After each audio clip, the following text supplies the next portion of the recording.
The 9,826th meeting of the Security Council is called to order. The provisional agenda for this meeting is the situation in the Middle East. The agenda is adopted. The Security Council will now begin its consideration of item 2 of the agenda. Members of the Council have before them document S/2024/942, the text of a draft resolution submitted by the Russian Federation and the United States of America. I also wish to draw the attention of Council members to document S/2024/875, the report of the Secretary General on the United Nations Disengagement Observer Force. The Council is ready to proceed to the vote on the draft resolution before it. I shall put the draft resolution to the vote now. Will those in favor of the draft resolution contained in document S/2024/942 please raise their hand?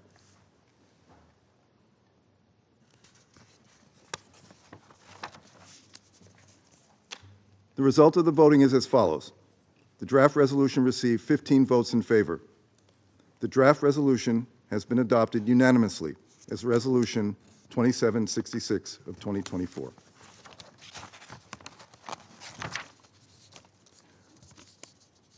I now give the floor to those members of the Council who wish to make statements after the vote.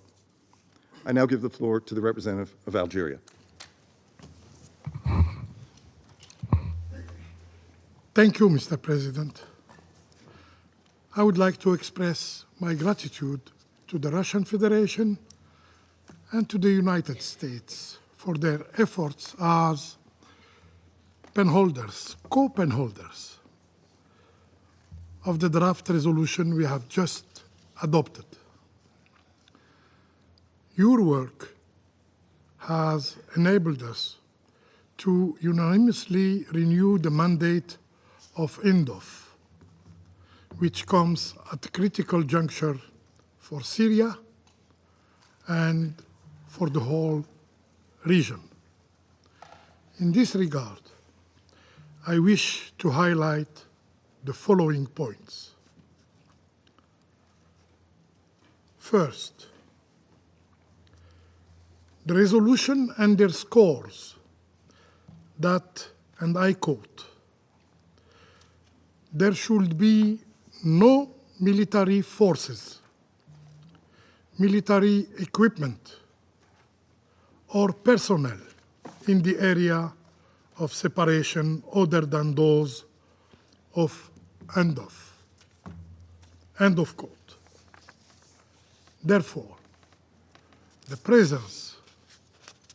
actual presence of Israeli forces in the area is illegal and constitutes a flagrant violation of the 1974 disengagement agreement and relevant Security Council resolutions.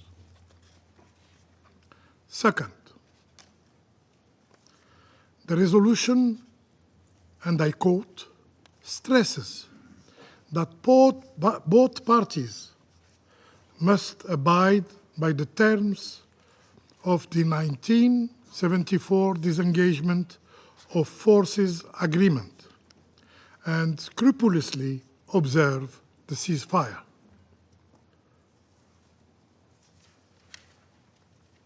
The 1974 agreement stipulates that, and I quote, the parties will scrupulously observe the ceasefire on land, sea, and air, and will refrain from all military actions against each other from the time of the signing of this document in implementation of the United Nations Security Council Resolution 338.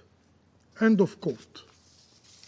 Hence, the Israeli attacks on both civilian and military infrastructure in Syria, as well as its incursion into Syrian territory and occupation of new territory are clear violation of the agreement and clear violation of Security Council resolution.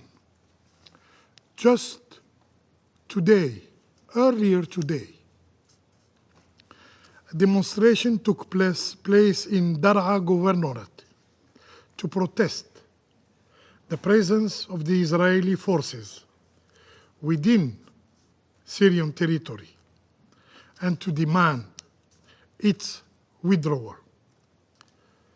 The protest was met with violence as Israeli soldiers opened fire,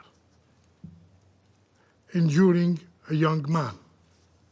To those who still doubt that we are witnessing the occupation of new territories in Syria, I would ask, what is your stance on this? These acts are neither defensive nor justified. They constitute an aggression against a UN member state and merit our firm condemnation. Third, the resolution we just adopted calls upon the parties concerned to implement immediately its Resolution 338. Let me recall that Resolution 338 calls for the immediate implementation of Security Council Resolution 242 in all its parts. Resolution 242 explicitly calls for the withdrawal of Israeli armed forces from territories occupied in 1967. Thus, the Israeli presence in the Golan Heights constitutes an occupation. Algeria reaffirms its steadfast position that the Golan Heights is an occupied Syrian territory.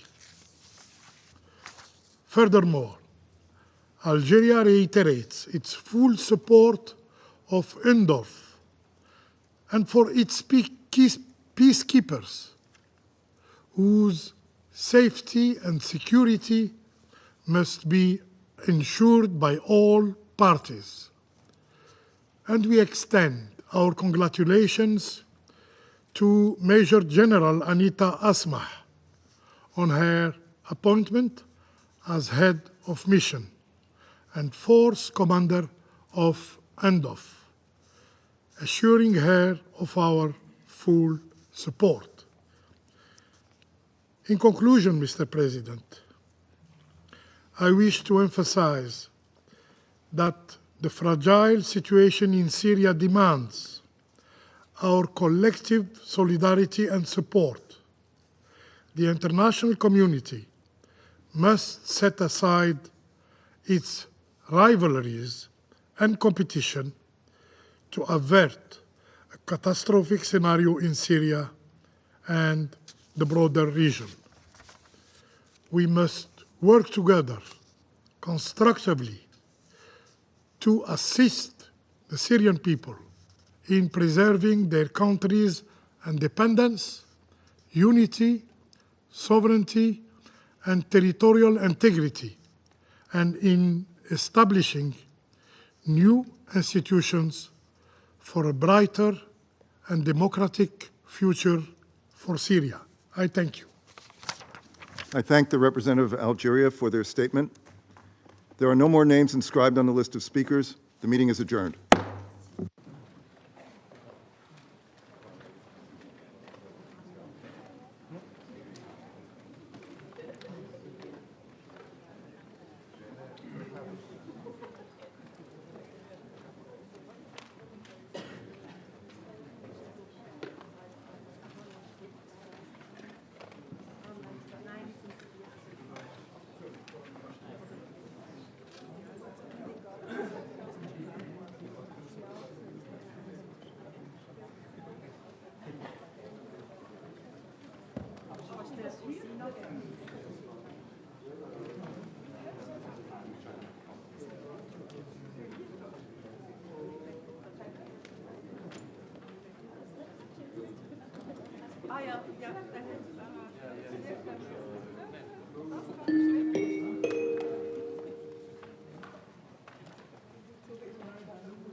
The 9,827th meeting of the Security Council is called to order. The provisional agenda for this meeting is Threats to International Peace and Security. The agenda is adopted. In accordance with Rule 39 of the Council's Provisional Rules of Procedure, I invite Ms. Izumi Nakamitsu, High Representative for Disarmament Affairs, to participate in this meeting. It is so decided.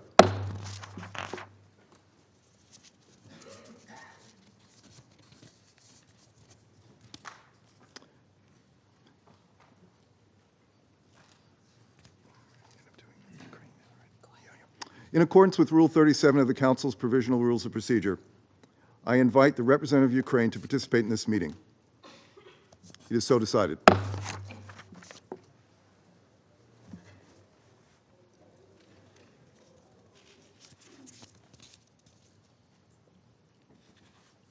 The Security Council will now begin its consideration of item 2 of the agenda. I now give the floor to Ms. Izumi Nakamitsu. Thank you very much, Mr. President. More than 1,000 days have passed since the Russian Federation's full-scale invasion of Ukraine launched on 24th of February 2022 in violation of the UN Charter and of international law.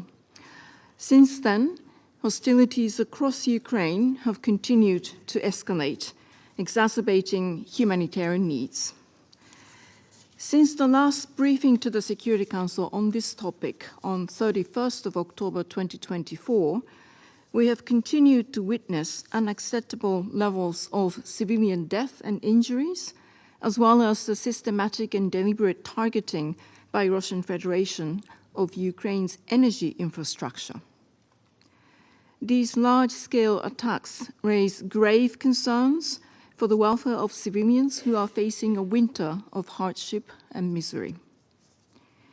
Meanwhile, incidents of conflict-related sexual violence and other violations of human rights also remained a grave concern. All parties to any armed conflict have an obligation to respect and protect civilians and civilian objects, as well as to comply with applicable international law, including international humanitarian law, which prohibits, amongst others, indiscriminate and disproportionate attacks, and to support international efforts to investigate violations.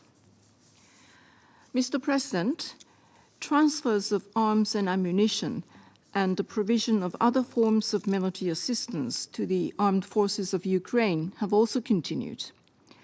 The transfers have reportedly included heavy conventional weapons such as battle tanks, armored combat vehicles, combat aircraft, helicopters, large caliber artillery systems, missile systems, and uncrewed combat aerial vehicles, as well as remotely operated munitions and small arms and light weapons and their ammunition. There have also been reports of states transferring or planning to transfer weapons such as uncrewed aerial vehicles, ballistic missiles and ammunition to the Russian armed forces, and that those weapons have been used and are likely to be used in Ukraine. Reports also refer to an increase in military cooperation between the DPRK and the Russian Federation. This includes reports of the DPRK having transferred military supplies such as ballistic missiles and artillery shells, as well as technical exchanges and DPRK troop deployment to the Kursk region of the Russian Federation.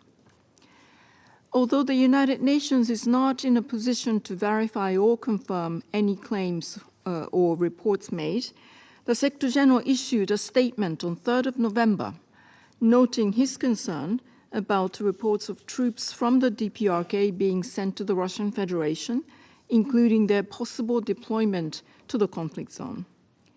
He said this would represent a very dangerous escalation of war in Ukraine. I reiterate that any transfer of weapons and ammunition must take place consistently with the applicable international legal framework, including relevant Security Council resolutions which, in certain instances, impose sanctions and restrictive measures on such transfers. Mr. President, the use of armed uncrewed aerial vehicles and missiles by the Russian Federation continues to cause civilian death and injuries, as well as damage to civilian infrastructure in Ukraine.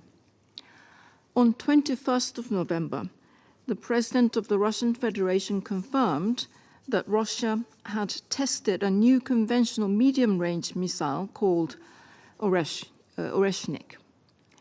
This followed the use of US and UK-provided long-range weapons by the armed forces of Ukraine against the territory of the Russian Federation, some of which reportedly resulted in damage to civilian objects.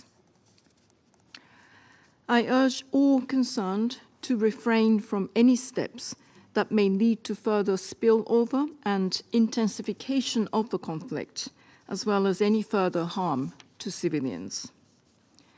Indeed, between 24th February 2022 and 30th of November 2024, the Office of the United Nations High Commissioner for Human Rights, OHCHR, recorded over 12,340 civilians killed and more than 27,836 civilians injured in Ukraine. The same office notes that 42% of casualties in Ukraine in November resulted from the use of long-range weapons launched by the Russian Federation, a significant increase from previous months.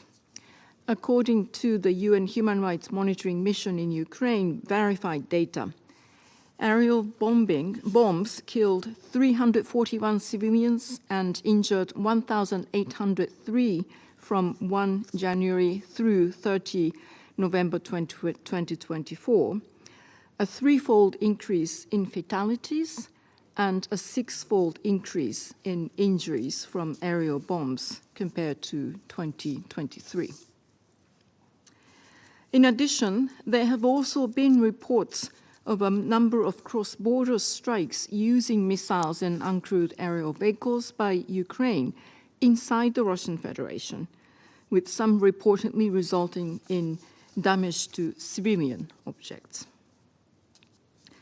Just like any other weapons or weapon systems, armed uncrewed aerial vehicles and missiles must not be used in a manner inconsistent with international humanitarian law.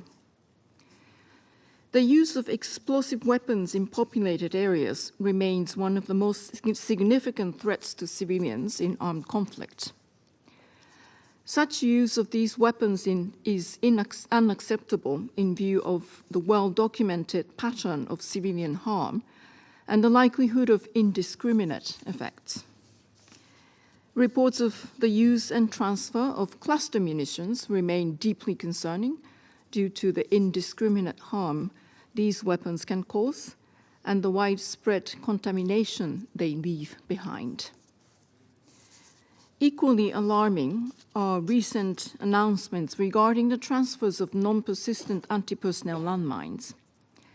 These explosive devices are prohibited under the Convention on the Prohibition of the Use, Stockpiling, Production, and Transfer of Anti-Personnel Mines and on their destructions. The universal participation in and the full implementation at all times and under any circumstances of the Anti-Personnel Mine Ban Convention and the Convention on Cluster Munitions and Convention on Prohibitions or restrictions on the use of certain conventional weapons must remain a priority. I reiterate my call on all states to abide by their international humanitarian law obligations, and to become parties as a matter of priority to disarmament treaties and comply with the obligations therein. Compliance with these obligations is crucial in preventing unnecessary suffering or superfluous injury to persons and in protecting civilians. I also reiterate the Secretary General's call for states to reduce the human cost of weapons, including by endorsing the political declaration on strengthening the protection of civilians from the humanitarian consequences arising from the use of explosive weapons in populated areas, if they have not already done so, and establish mechanisms to mitigate harm to civilians. Mr. President, measures to prevent and mitigate the risk of diversion of weapons and ammunition are key for preventing further instability and insecurity in Ukraine, the region, and beyond. Such efforts by all parties involved in arms transfers will also be essential to post-conflict recovery. Universal participation in arms control treaties and instruments, along with their full and effective implementation, is key to preventing the diversion of conventional arms and regulating the international arms trade. This includes Arms Trade Treaty, the Firearms Protocol, the Program of Action on Small Arms and Light Weapons and its international tracing instrument, and the Global Framework for Through-Life Conventional Ammunition Management.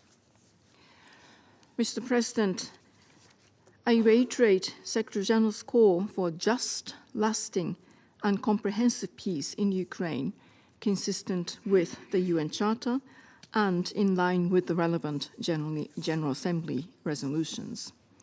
The United Nations will continue to stand ready to use our good offices and to support all meaningful efforts to this end. I thank you very much for your attention. I thank Ms. Nakamitsu for her briefing.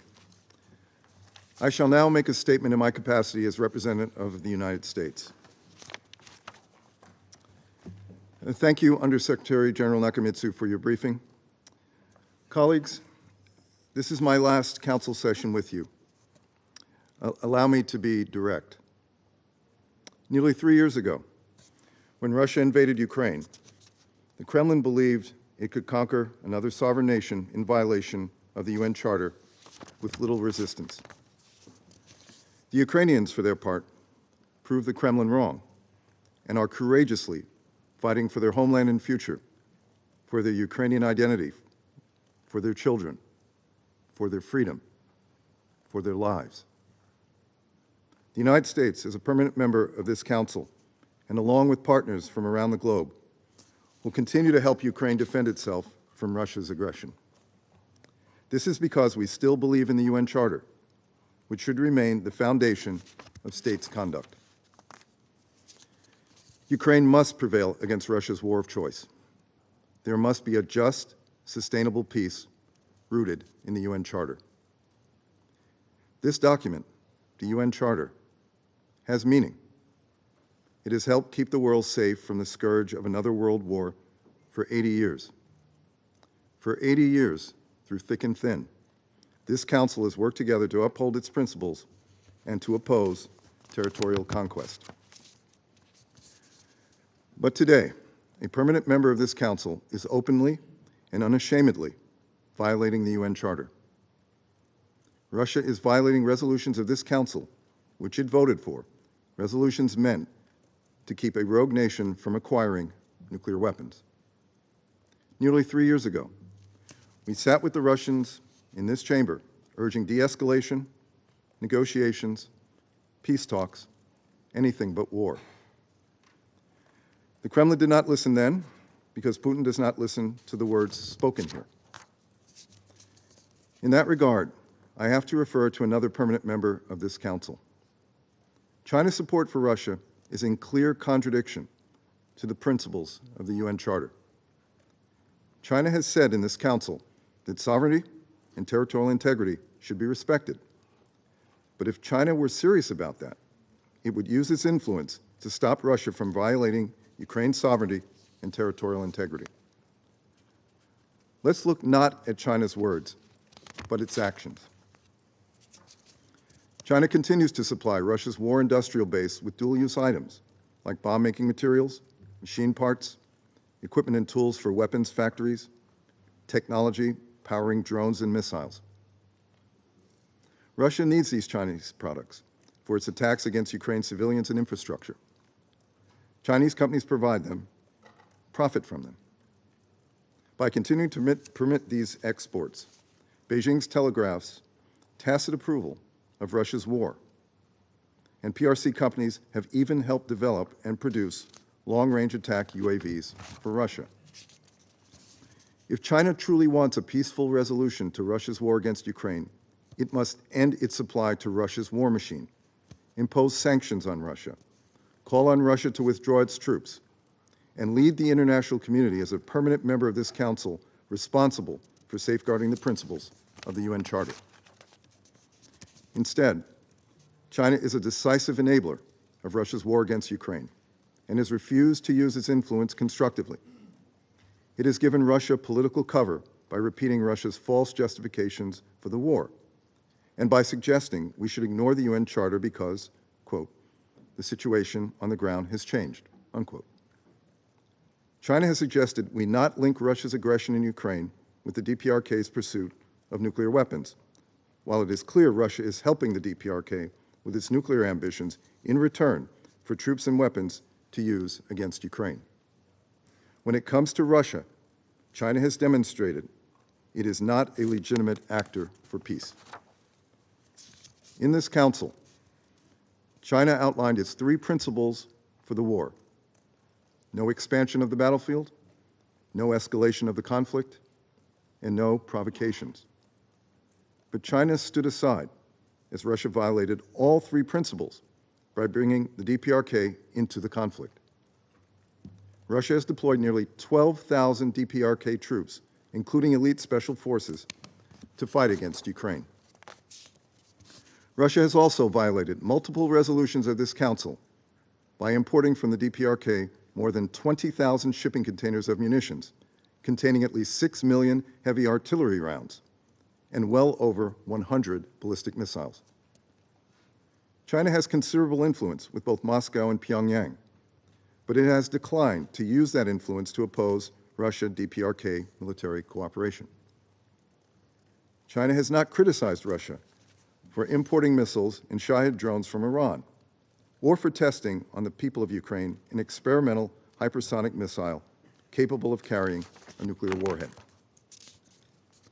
In this council, China has called for the protection of civilians and prisoners of war, but China has failed to condemn Russia's forces for committing summary executions, arbitrary detentions, torture, rape, and other forms of sexual violence, forced deportations of hundreds of children, deliberate attacks on Ukraine's energy grid and other critical infrastructure. China did not end its support to Russia when Russia weakened global food security by blockading grain exports through the Black Sea and by attacking grain ships, grain ports, and Ukraine's food production.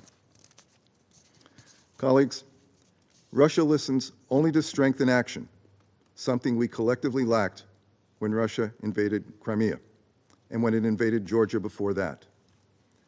Appeasement didn't work then, and it won't work now. That is why the United States and our partners will continue supporting Ukraine and the UN Charter's fundamental principles of sovereignty and territorial integrity. As an international community, we must reject wars of aggression. Look, I understand there were airstrikes both ways across the Russia-Ukraine border in the past 24 hours. Regrettably, there are reports that civilians were killed on both sides. We shouldn't be here. No civilian, Russian or Ukrainian, should be suffering. Russia started this war, and Russia can end this suffering. This is, as I said, my last council meeting with you. It has been an honor to serve in this council. The work we do matters. Our willingness to hold bad actors responsible matters. I wish that I could leave you on a more positive note. If Russia isn't held accountable, many more people will suffer in preventable wars. No leader should ever again believe they can conquer another country and not face a united global resistance. The world must always respond with strength to deter further aggression. I thank you for your camaraderie and leave you with my best wishes and with hope. I thank you.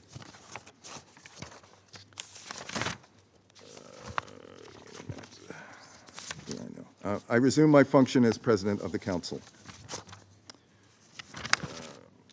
There it is. All right. Yeah, thank you. Here. I now give the floor to the representative of the Russian Federation. Mr. President, taking into account that this is your last meeting of the Council, please allow me to be very candid. We have always been, after all, but you have decided to only do so today, as you've just announced. If the United States had not supported the coup d'etat in Kiev in 2014, had not sponsored it, had not made Ukraine into an anti-Russia, had not allowed Ukraine, the Kiev regime, to undermine the Kiev agreements, which was something that was announced openly by the politicians who were supposed to be the guarantors of the agreement, then we wouldn't have had this at all. There would not have been the Crimea situation if the Kiev authorities, which came into power as a result of a coup in Kiev, had abided by the rights of all of its citizens instead of going against them with arms when they were conducting the so-called anti-terrorist operation using the army of Ukraine, which, by the way, is something that's prohibited in the Ukrainian constitution. Mr. President, even during the time that elapsed since our last meeting on Ukraine on the 16th of December, the trends that we pointed out then have become even more clear. And they can be summed up in the following manner. On the one hand, we have the United States administration, which lost the elections, but it's trying desperately to use up the remainder of monies to support Ukraine. At the same time, what is being done by the American politicians, the lame ducks, is in contradiction with the line that is proclaimed by the elect American president, who will enter into office on the 20th of January. On the other hand, the expired Ukrainian president, losing on the battleground, is doing everything he can to undermine any peaceful initiatives and to provoke Russia into escalating the conflict. Over the recent days, the former Ukrainian comedian has managed to make at least 3 steps taking us away from a peaceful resolution of the conflict. On the 18th of December in Moscow, there was an explosion as a result of which the head of the Radiation, Chemical and Biological Defense Forces was killed. Mr. Kirillov was killed and his assistants, and this was done at the behest of the Kiev regime. The next day, the perpetrator of this act of terror was apprehended, and he confirmed that he had been recruited by the Ukrainian Special Services. This crime supports fully the inhumane and terrorist nature of the current Ukrainian leadership. These crimes and others aimed against the Russian elite, military, creative, and political. What's behind them are the Western mentors of Kiev, and they are trying to not pay attention to what is going on and thus betraying those principles that they constantly proclaim internationally. In this regard, I would like to mention that General Kirillov has on many occasions provided facts confirming the military biological activity of Washington in Ukraine, and we have every reason to believe that in these closed biological laboratories by the United States, which are located all over the world, what was being done was biological weapons were being developed, and we would like to assure that the American puppeteers in Kiev that our investigations of these things will not end with the death of Mr. Kirillov. We need to shed light on all of the anti-humane experience violences on the Ukrainians. The next step to escalate was undertaken yesterday when yet another shelling was approved inside the Russian territory using long-range weaponry. On the 18th of December, ATACMS and Storm Shadows were used so as to strike a facility in Rostov Oblast. All of the missiles were destroyed by our air defense. One managed to impact damage on a technical building. The Kiev regime knew then that there would be immediate reaction to this strike. And it did happen.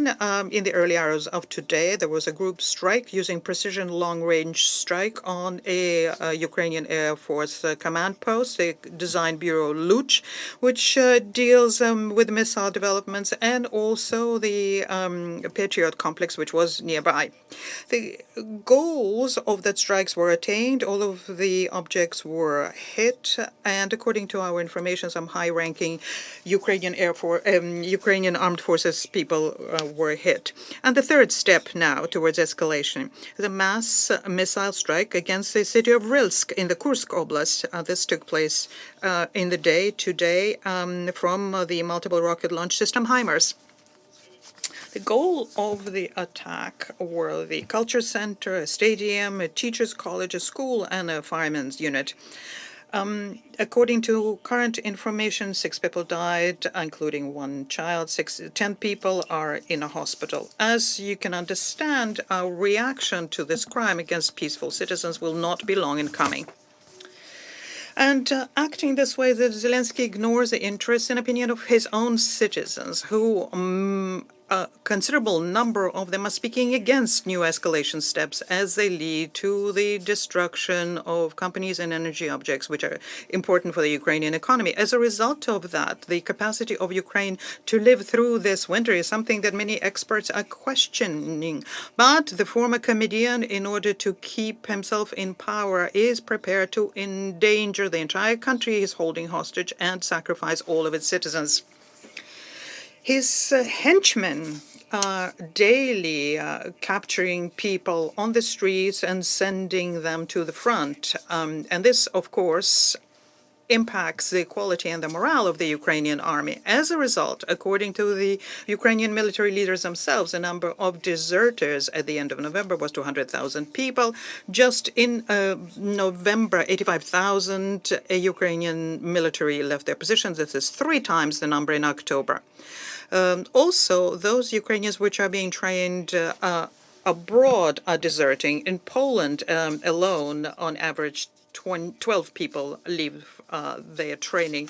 In France, they are saying that the Anakivska brigade disappeared and the remain of the brigade had to be disbanded. And this is the elite of the Ukrainian army. The losses of the Ukrainian army in 2024 exceeded 560,000, and since 2022, that number is over 1 million. So the Western masters of Ukraine are trying not to notice that.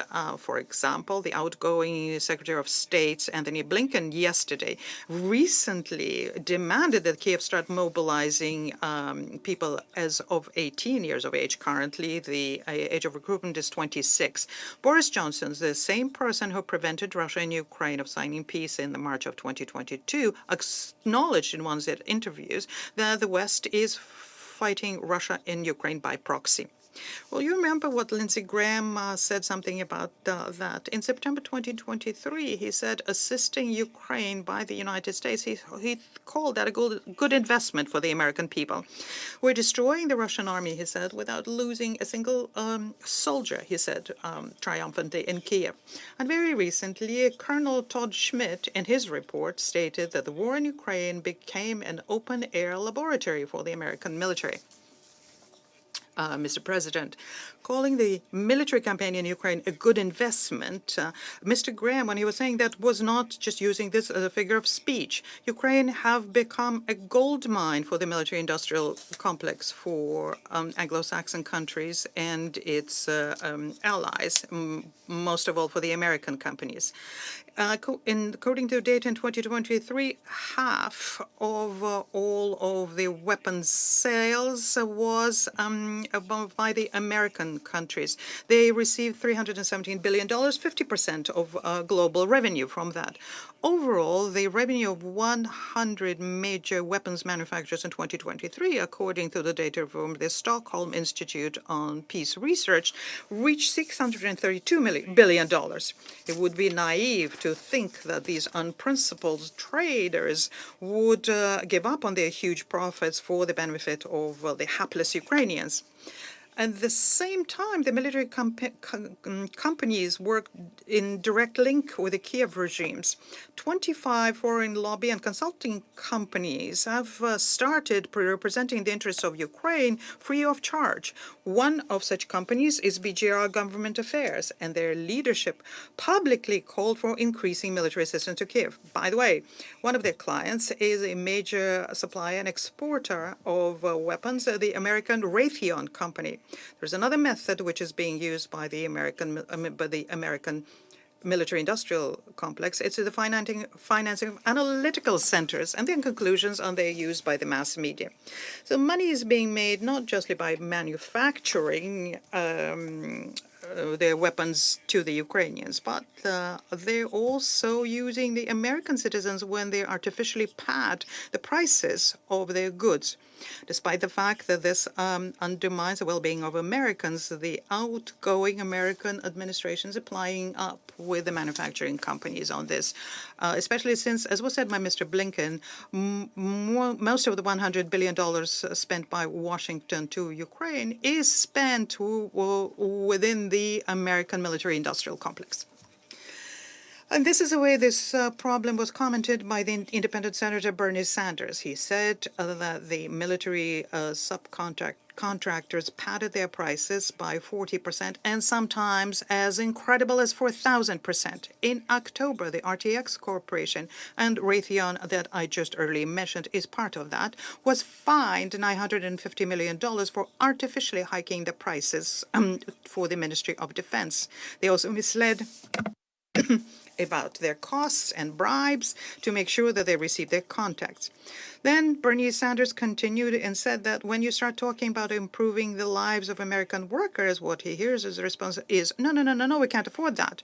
But when you start talking about the military-industrial complex, what he hears, yes, almost without any debate.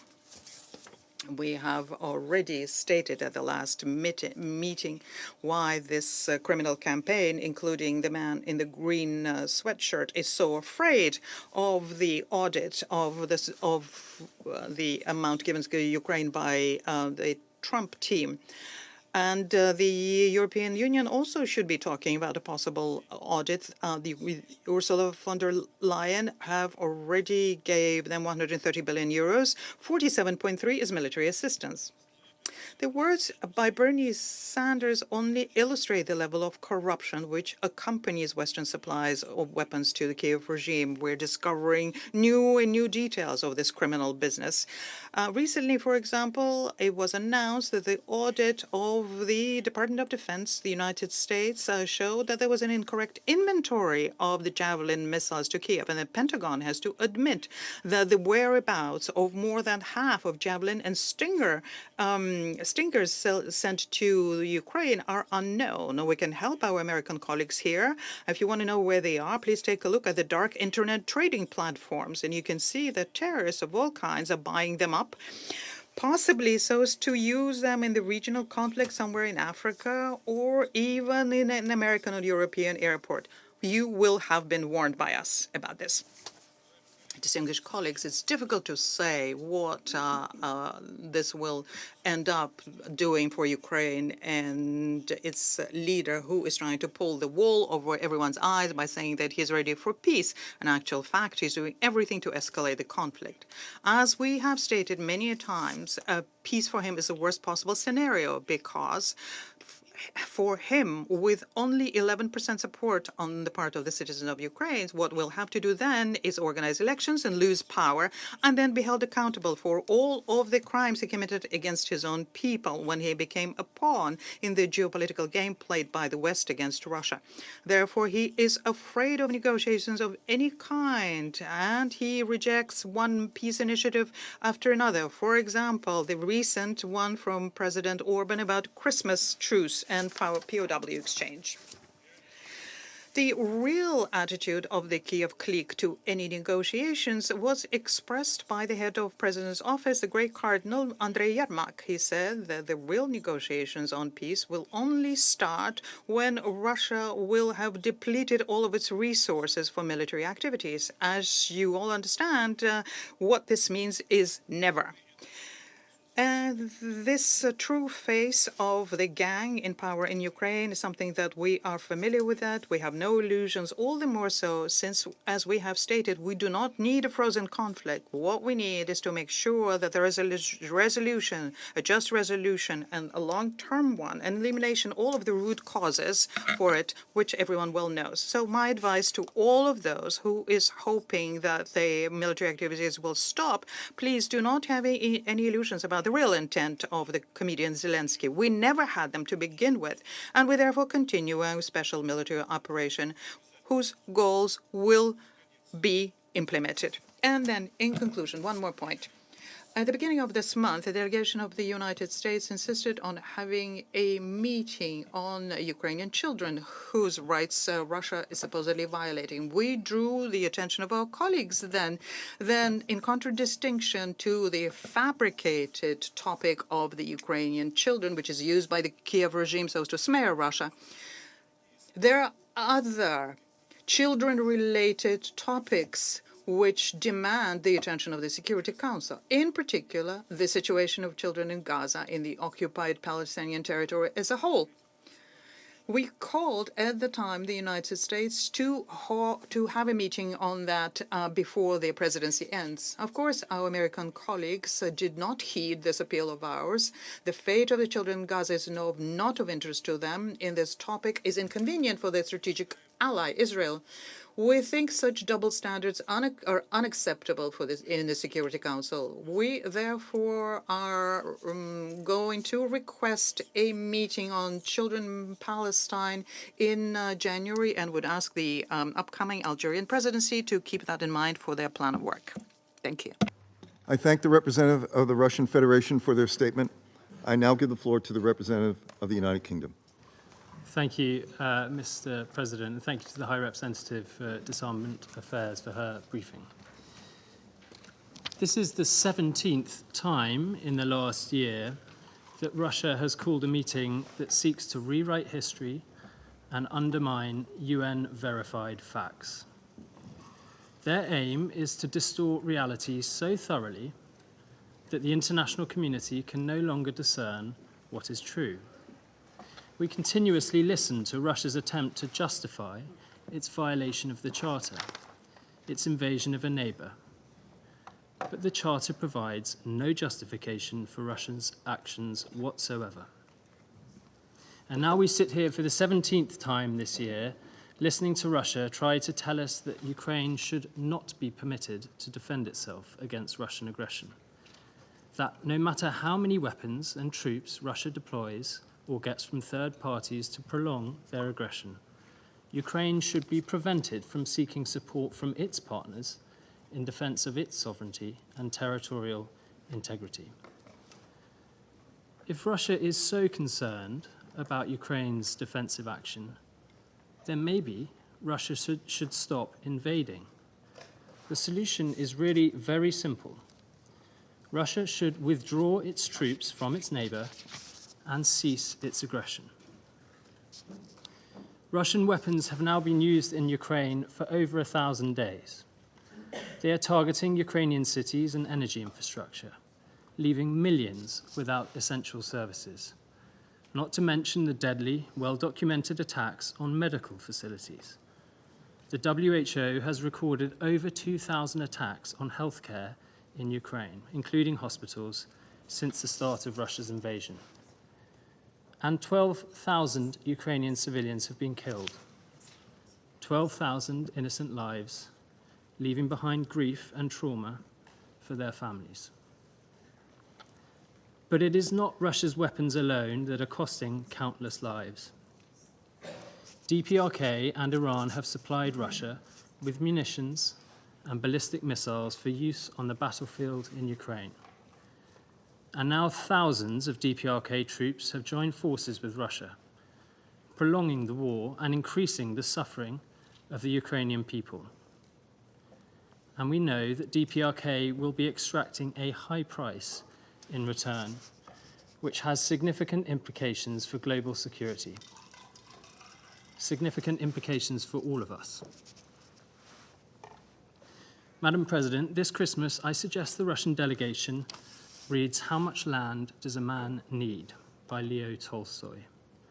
It's a story about a man who, in his greed to acquire more and more land, exhausts himself and dies.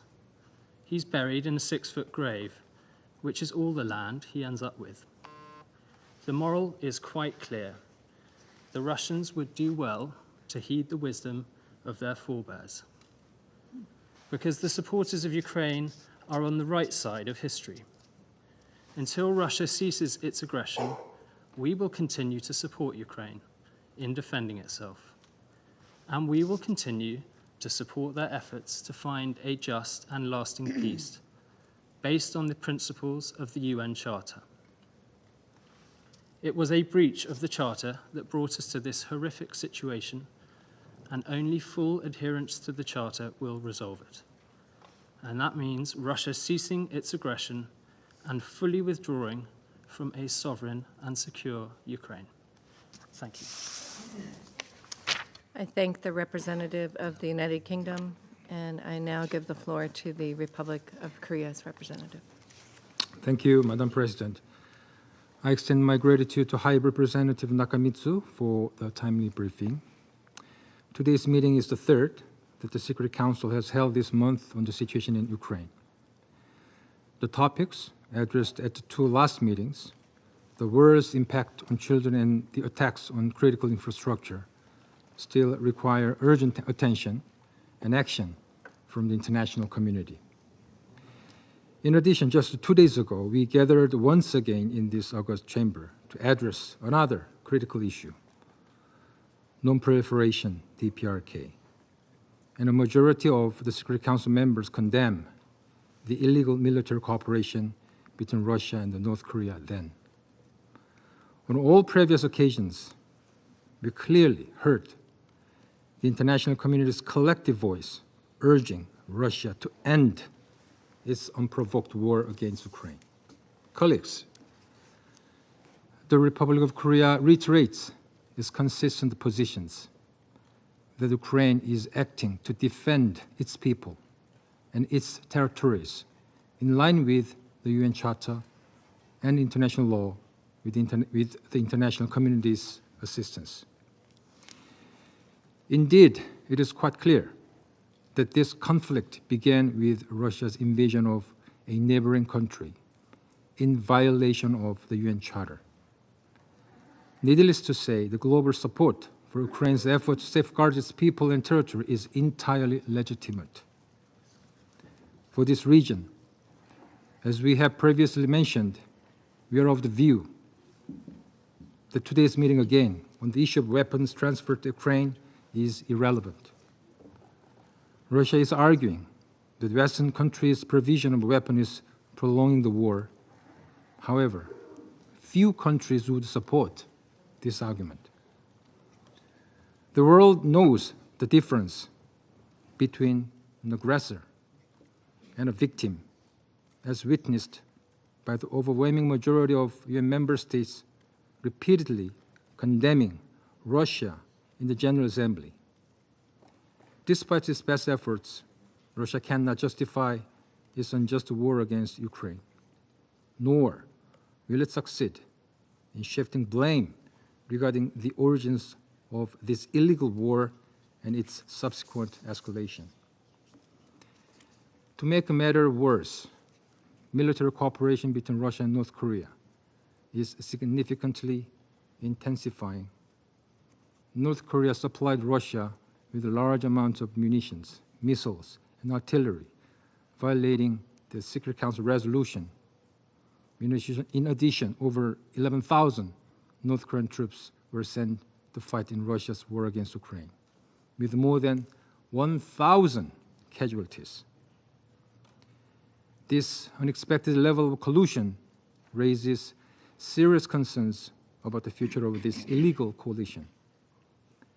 Their cooperation is undermining the global non-proliferation regime and making the conflict internationalized. The international community must unequivocally and resolutely condemn this illegal military cooperation and call for its immediate cessation. Madam President, as people in other parts of the world look forward to gathering with their beloved families and friends for the holidays, Ukrainians are enduring harsh winter conditions, a situation exacerbated by Russia's illegal and inhumane attacks against Ukraine's energy network affecting over 1 million civilians. We once again urge Russia, as a responsible permanent member of the Security Council, to change course and end this brutal war. The first crucial step would be the return of North Korean troops, as well as their own back home where they belong. We hope that 2025 will be the year Ukrainians can finally return to the peaceful lives they knew before the war. The Republic of Korea will continue to stand with Ukraine and its people in their efforts to achieve a just and lasting peace and make this hope a reality. I thank you. I thank the representative of the Republic of Korea for their statement, and I now give the floor to the representative of France. Madam President, I would like to begin by thanking the High Representative, Madam Izumi Nakamitsu, for her briefing. This umpteenth meeting on transfers of arms requested by Russia is only a smokescreen to mask the way in which it continues to treat the sovereignty and independence of Ukraine. There is one aggressor, Russia, which has attacked a sovereign country that was not threatening it at all. And there is a party under attack, Ukraine, which is free, like any country, to choose its future. Russia cannot shift to others the responsibility for a conflict that it chose to unleash and that it has continued for almost 3 years without any respect for international law.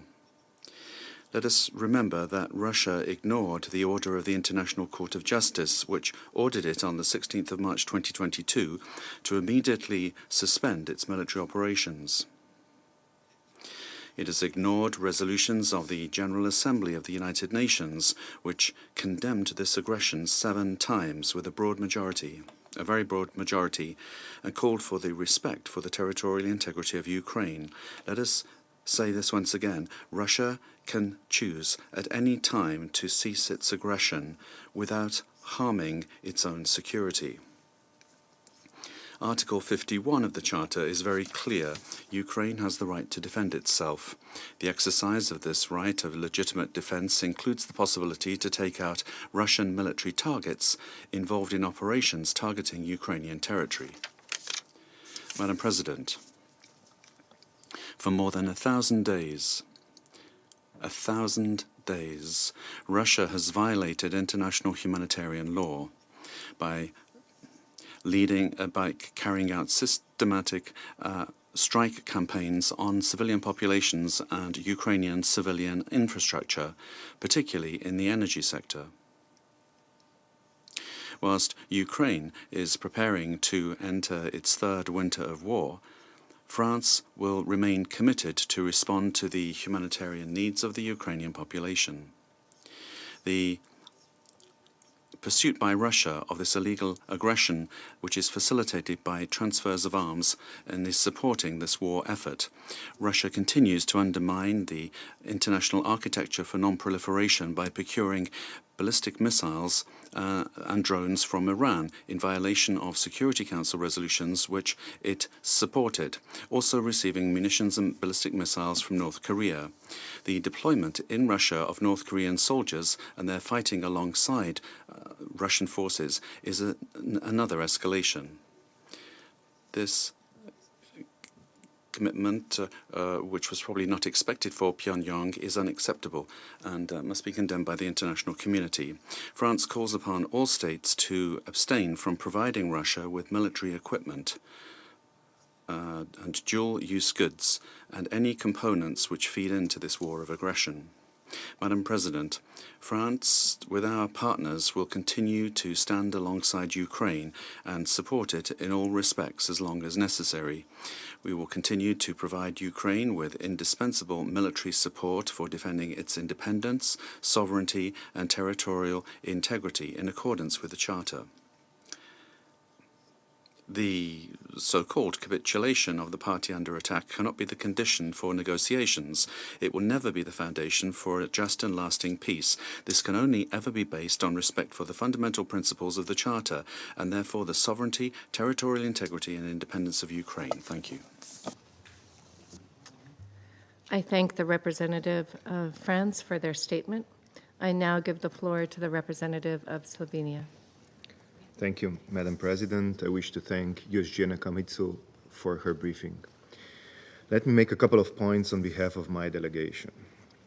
Firstly, every country has an inalienable right to defend itself in accordance with Article 51 of the UN Charter.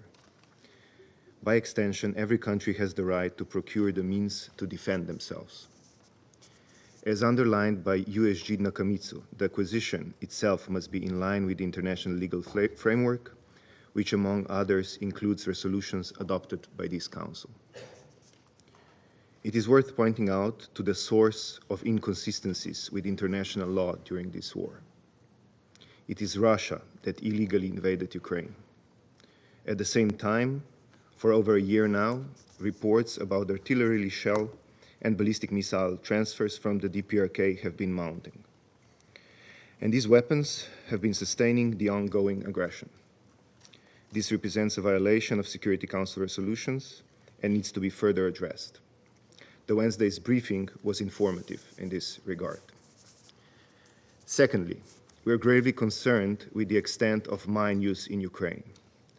Russia has already laid an estimated 2 million mines, making Ukraine the most mine-contaminated country in the world. To date, more than 1,200 civilian victims of mines and explosive remnants of war were documented.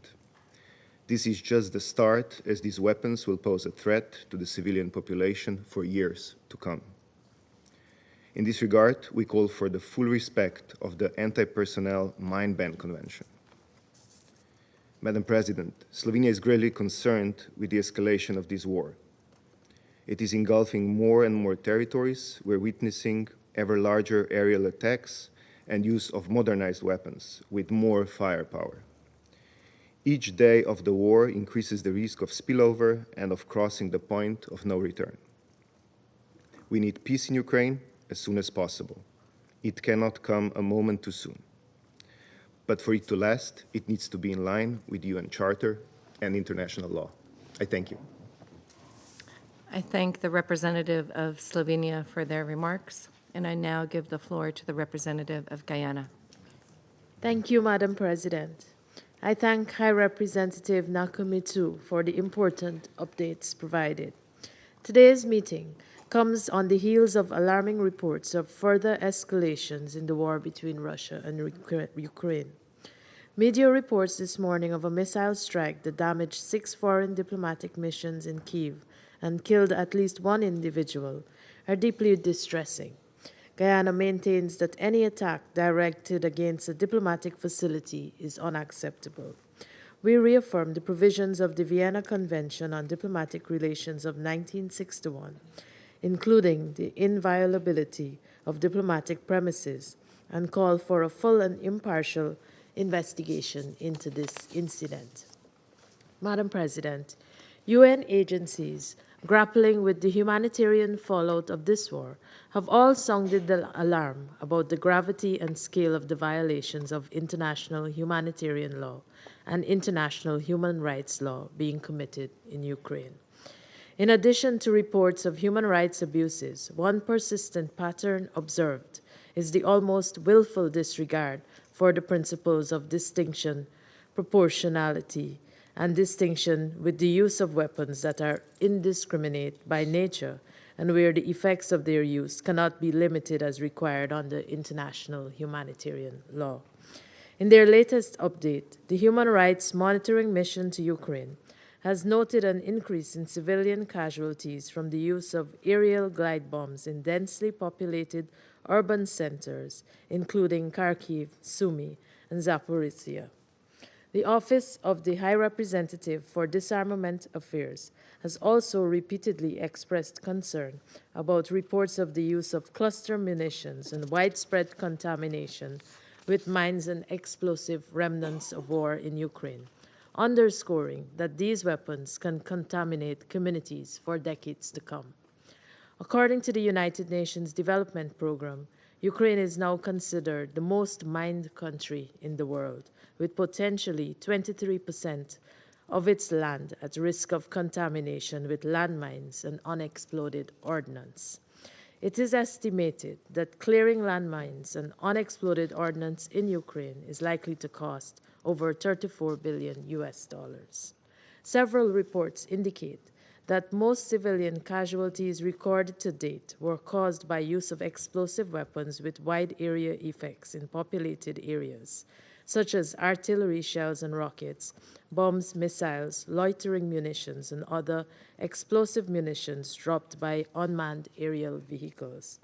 As a state party to the Convention on Cluster Munitions and Anti-Personnel Mine Ban Convention, Guyana is gravely concerned about the devastating and lasting impact of the use of landmines and cluster munitions. They have no place in this world. We also emphasize the fact that conventional arms and ammunitions are at risk of diversion throughout their life cycle, and even more so when they are transferred into an armed conflict. We call upon all states transferring weapons and ammunition into the conflict area to comply fully with their obligations under international law and with the international disarmament instruments to which they are party. Weapons transfers must be conducted within the existing international legal framework, including UN Security Council resolutions, and with adequate controls in place to prevent their irregular transfer. We also continue to stress that any lasting solution to this conflict will not be achieved through military action, but rather through diplomacy and good faith negotiations conducted in accordance with the provisions of the UN Charter and international law. In conclusion, Madam President, we reiterate our call for the Russian Federation to withdraw its military forces from the internationally recognized territory of Ukraine and urge the parties to commit to a political and diplomatic process towards ending the conflict. I thank you. I thank the representative of Guyana for their statement, and I now give the floor to the representative of Japan. Thank you, Madam President. I also thank High Representative Izumi Nakamitsu for her briefing. On Monday, Council members once again condemned the humanitarian consequences caused by Russia's aggression, a blatant violation of the UN Charter. Today's meeting was called by Russia with a shamefully familiar topic to discuss the so-called increasing weapon supplies by the West to the Kyiv regime. As always, this is totally misguided. Make no mistake, there's only one aggressor in this conflict. It was Russia and no other that launched this unprovoked war of aggression. It is Russia that has systematically violated international law, including the UN Charter, and escalated the situation. The country under attack is Ukraine, which is defending its independence, sovereignty, and territorial integrity. To end this war, it is Russia that must stop its aggression in the first place. Madam President, just this past Wednesday, the Council condemned unlawful military cooperation between Russia and North Korea, including the transfer of ballistic missiles from North Korea to Russia in violation of UN Security Council resolutions, and the engagement in combat against Ukraine of North Korean troops deployed to Russia, which constitutes a clear violation of international law, including the UN Charter. We also reiterate our deep concern about military cooperation between Iran and Russia. We must focus on Russia's violation of international law and not fall prey to its disinformation or malicious tactics. We continue to strongly and unequivocally condemn actions that violate the UN Charter. At the same time, we remain committed to supporting Ukraine's legitimate efforts to defend itself. We have not and will not waver in stating that any attempts to undermine Ukraine's sovereignty and territorial integrity are unacceptable. We reiterate in the strongest terms our demand that Russia immediately and unconditionally withdraw from Ukraine. Madam President, as this is the last scheduled meeting of this month, I wish to convey our profound appreciation to the United States as the presidency for its leadership and dedication in steering the Council's work in December. In addition, as our two-year term on the Security Council draws to a close, we extend our deepest gratitude to all of the Council members, the Security Council Affairs Division colleagues, as well as the interpreters for your cooperation. It has been a distinct honor to work in pursuit of maintaining international peace and security.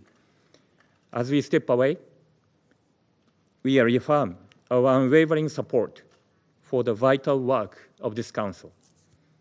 We look forward to serving once again this august body as a responsible member within a decade. I thank you. I thank the representative of Japan for their remarks. And I now give the floor to the representative of China. President, I thank High Representative Nakamitsu for her briefing. At present, the crisis in Ukraine continues to drag on, and the fighting has shown no signs of abatement. The continued influx of large quantities of weapons and ammunition into the battlefield with expanding varieties, increasing lethality and destruction, and the greater risks of diversion and proliferation is a cause for deep concern. I wish to reiterate that weapons may help win the war, but cannot bring about lasting peace. It is imperative to observe the three principles of no expansion of the battlefield, no escalation of fighting, and no provocation by any party, and to promote a de-escalation as soon as possible. We once again call on the parties to the conflict to move towards the same direction and start peace talks at an early date. We call on the international community to actively create conditions and provide assistance to this end. President, since the outbreak of the war, China has been calling on the parties to the conflict to realize a ceasefire, start negotiations, and restore peace as soon as possible. This is what we have been saying and what we have been doing in the past 3 years or so.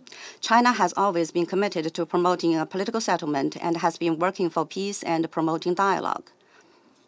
The day before yesterday, the Group of Friends for Peace on the Ukraine Crisis held another meeting, during which representatives of 17 countries of the Global South, including China, Brazil, Algeria, South Africa, and Turkey, jointly assessed the current situation, expressed concern over the recent escalation of the conflict, reaffirmed the importance of respect for the principles of sovereignty and territorial integrity, and the legitimate concerns of all states, and reiterated their strong call for the cessation of hostilities as soon as possible, and for the realization of a comprehensive and lasting political settlement of the Ukraine crisis on the basis of the UN Charter and the international law. At the same time, they also reaffirmed the readiness of the countries of the Global South to continue to play a constructive role to that end.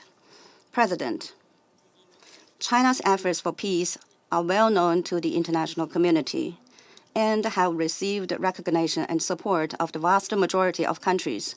Russia, Ukraine, countries of the Global South, and many European countries have all welcomed China's role and contribution to the resolution of the Ukraine crisis.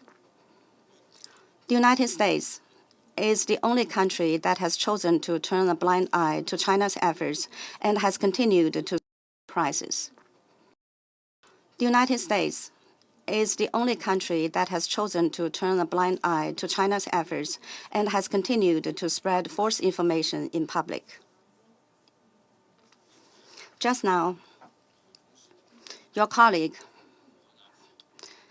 Ambassador Wood, in his statement as the U.S. representative, said that this may be the last time for him to participate in Council meeting. I see that he is no longer here. Yet, he didn't give up the last chance to blatantly attack and smear China, making it sound as if it were China's fault that the war has continued to this day.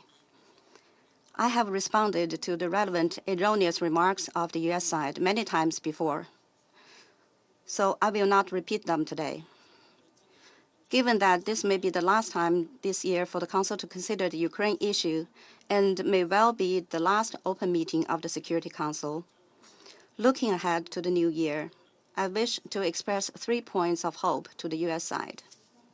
First, China didn't create the Ukraine crisis, nor is it a party to the crisis. The United States cannot, on the one hand, hope that China will play a greater role in ending the war, while, on the other hand, keeps discrediting China's efforts for peace and continues to slander and put pressure on China. We hope that the U.S. will stop its senseless blame game and its provocation of antagonism and confrontation. Instead, it should work with the countries concerned, including China, to build unity and consensus and create conditions and an atmosphere conducive to a political settlement of the Ukraine crisis. Second, no country in the world can enjoy absolute security. One country's security cannot be at the expense of other countries' security. The United States, under the pretext of maintaining regional security, attempts to use this opportunity to weaken and contain other countries to serve its own agenda. This will only create more disputes and chaos in the world. We hope that the United States will abandon the zero-sum mentality of the Cold War, stop taking advantage of the Ukraine crisis to advance its geopolitical strategy, and make real efforts for the early restoration of peace and stability on the European continent.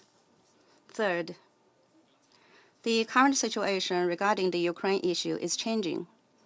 Both parties to the conflict have released political signals to the outside world, clearly expressing their willingness to engage in negotiations. The international community's discussions are increasingly geared towards negotiations and edging closer to peace. This fully demonstrates that the momentum for a ceasefire, an end to the war, and the restoration of peace is building up. We hope that the United States will face up to the changes in the situation, stop clamoring for war, stop obstructing the efforts of the international community for peace, and come to the right track of promoting a political settlement to the crisis at an early date. Thank you. I thank the representative of China for their remarks, and I now give the floor to the representative of Algeria. Thank you, Madam President. Please allow me to thank Under-Secretary General Mrs. Nakamitsu for her valuable briefing. President, the ongoing war in Ukraine that has engulfed the Russian territories rages on. Its effects continue to weigh on the peoples of the region at large. The losses of innocent human lives, including among children and women, have been on the rise since the outbreak of the conflict. The suffering of civilians, including the injured and the displaced, mounts. Many now dream of a warm shelter where they can seek refuge from the harsh winter conditions. Still, this conflict's economic repercussions continue to reverberate not only in the region but across the world, mainly in developing countries whose peoples have been largely affected by the energy and food crises. Unfortunately, the logic of confrontation and escalation, regional and international wrangling, and polarization continue to prevail, affecting the course of this conflict that will enter its third year.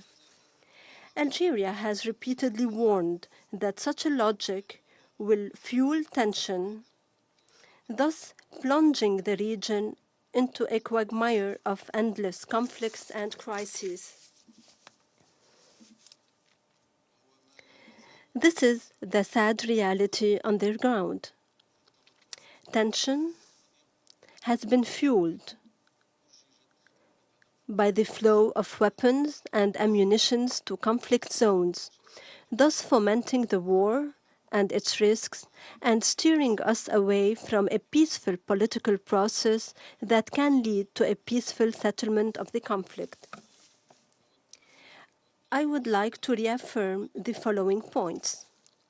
Firstly, the ongoing escalation and bloody armed confrontation remain a grave cause of concern for Algeria.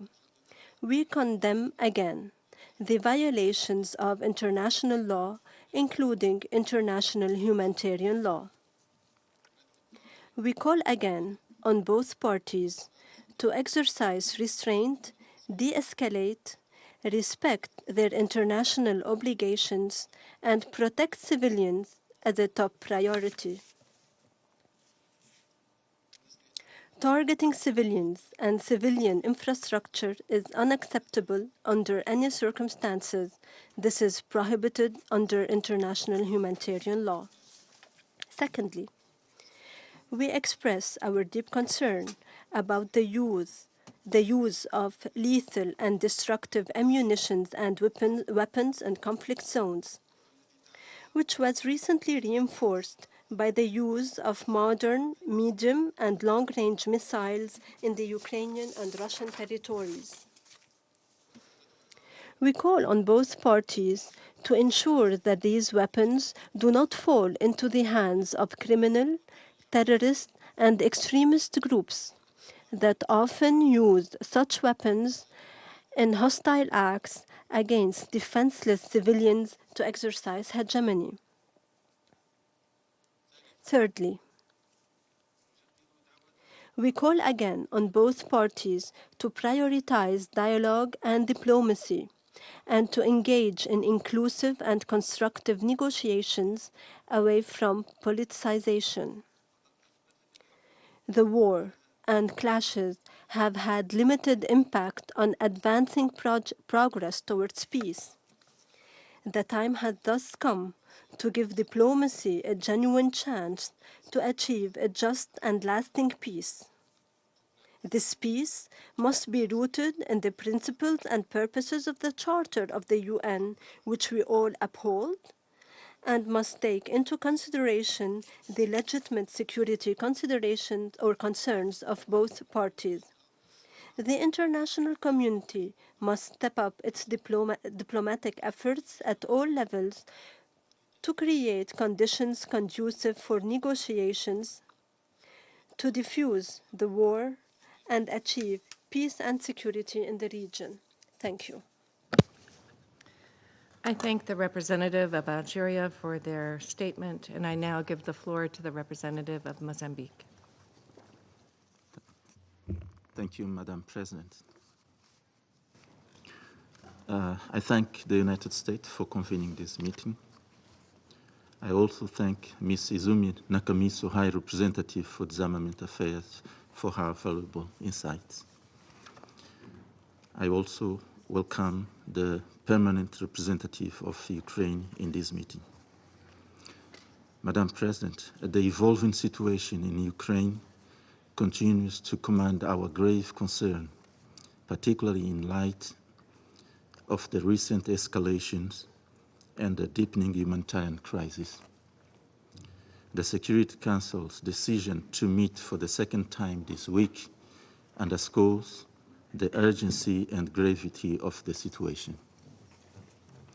These frequent deliberations, among countless others since the conflict's inception, consistently reveal one common thread: an unwavering collective aspiration for peace despite varying perspectives on its achievement. However, we observe with deep concern that developments on the ground reflect an increasing reliance on military solutions rather than peaceful conflict resolution mechanisms. This trajectory inevitably compounds the challenges of establishing lasting peace and stability. The unprecedented scale of weapons transfers serves as a stark indicator of deteriorating trust in an already fragile and complex regional international landscape. Madam President, while we fully recognize every state's sovereign right to self-defense as enshrined in the United Nations Charter, including through arms procurement, we must exercise prudence in this regard. The massive influx of arms, ammunition, and military equipment carries the potential to intensify and prolong this conflict, potentially undermining broader international efforts toward peace and security maintenance.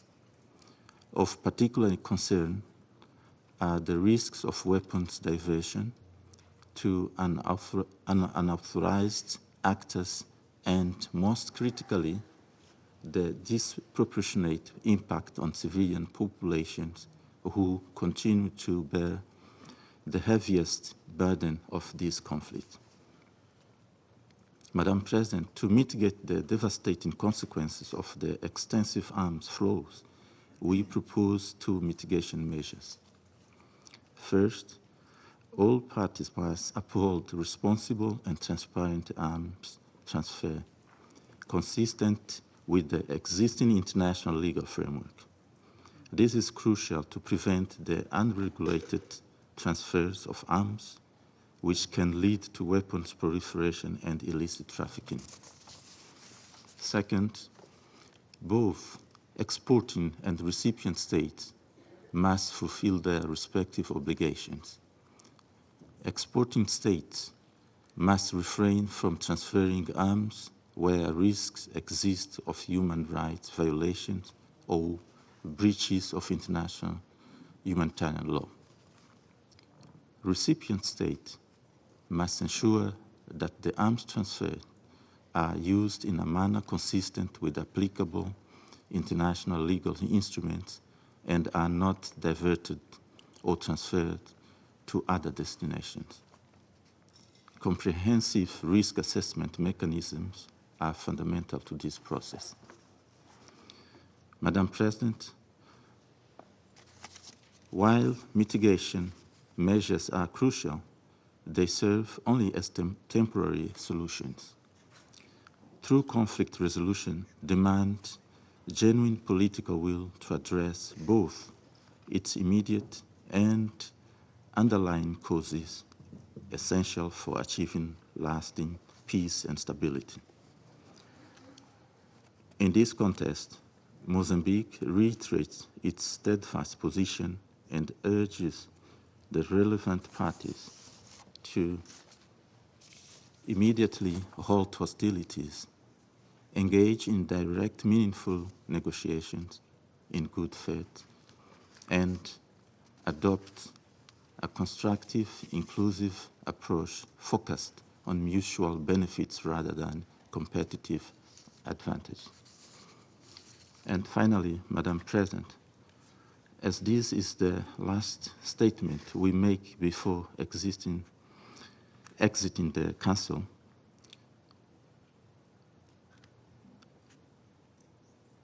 I would like to thank members of this body for the support given to us during our 2-year term of the Security Council.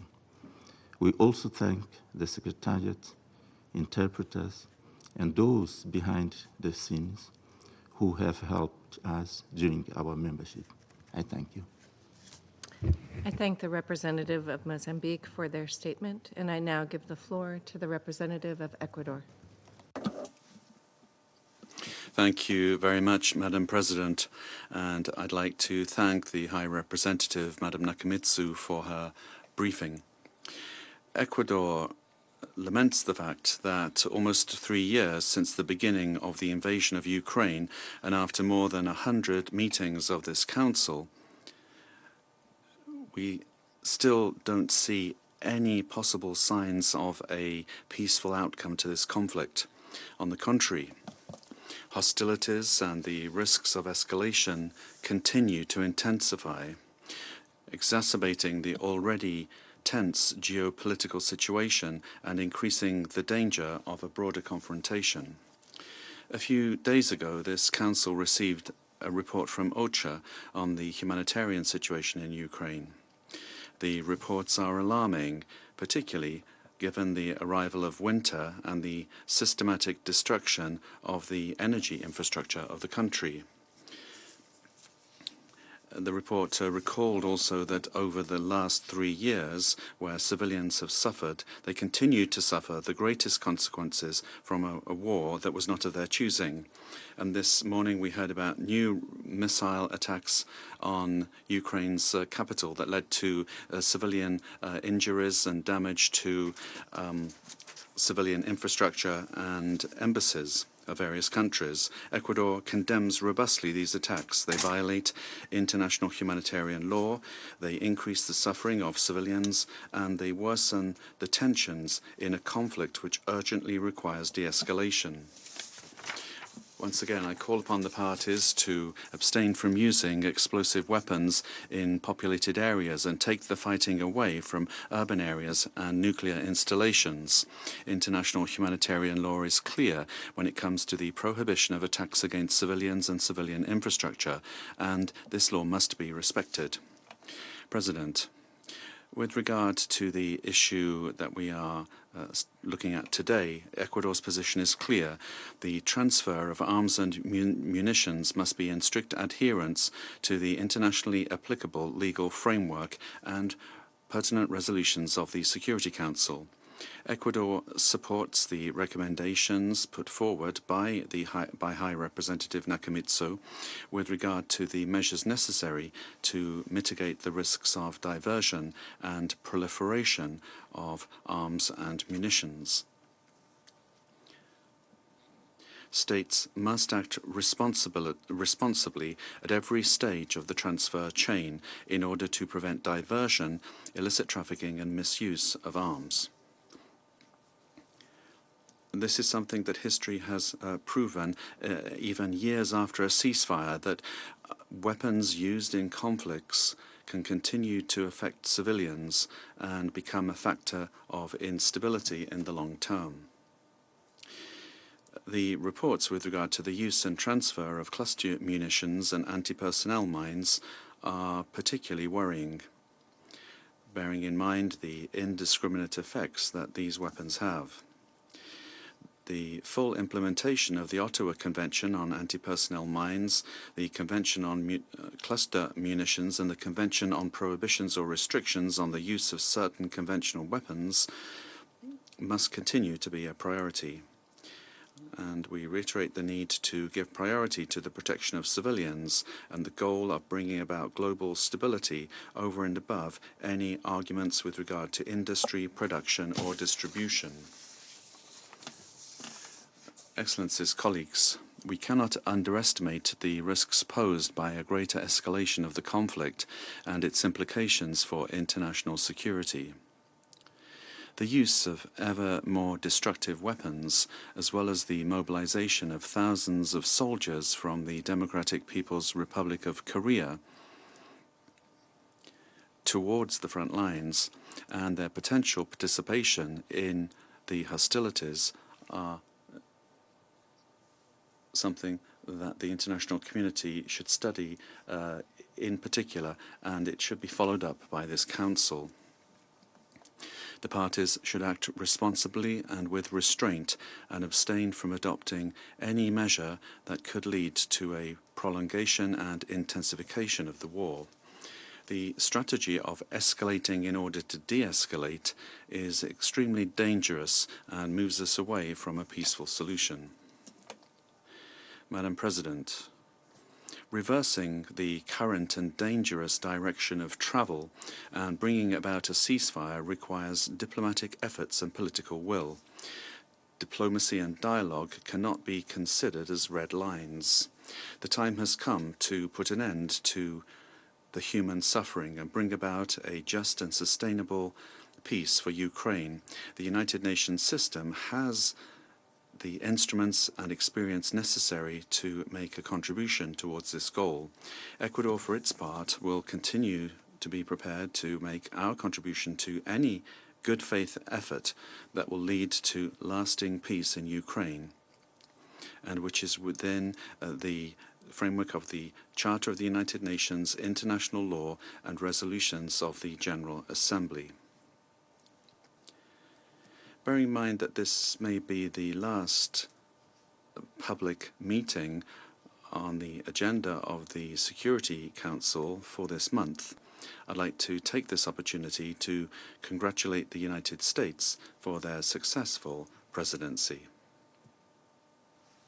And, of course, I'd like to reiterate the commitment of Ecuador to the respect for international law, the UN Charter. Both of those things are important, and we'd also like to express our thanks to SCAD. Particularly for the last year when we held the presidency of this council in the month of December of 2023. Finally, I would like to not forget to thank the interpreters for their patience, as they have shown today when they had to follow my speech, where I was improvising at certain times compared with the text that I gave them. So I'd like to sincerely thank them. And, of course, I'd like to state that Ecuador, as I said, will continue to work and make our contribution to the noble cause of international peace and security. And, of course, in doing that, we can count on the current and future members of the Security Council. Thank you very much. I thank the representative of Ecuador for his statement, and I now give the floor to the representative of Sierra Leone. Thank you, Madam President. I thank Ms. Izumi Nakamitsu, High Representative of the United Nations Office for Disarmament Affairs, for her briefing. Sierra Leone takes note of the differing perspectives on the transfer of arms in the context of the conflict in Ukraine. In particular, we note on the one hand the claims that a transfer of arms prolongs the conflict, undermines the prospects of peaceful resolution of the conflict, while, on the other hand, transfers of arms are premised on the protection of civilians and civilian infrastructure, and in applying the right to self-defense. In view of the acknowledged and reported arms transfers in the context of the conflict in Ukraine, Sierra Leone continues to reiterate its principled position that all transfers of weapons in conflict situations should occur within the applicable international legal framework and relevant UN Security Council resolutions, and include pre-transfer risk assessments and end-user verification to prevent diversion of arms and ammunition.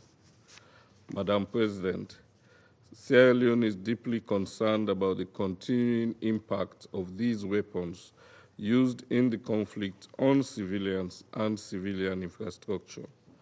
On this note, we wish to focus our statement today on the impact of these weapons on civilian and civilian infrastructure in Ukraine, and urging all parties to prioritize diplomatic efforts to resolve the conflict. The fighting is just not happening in open fields.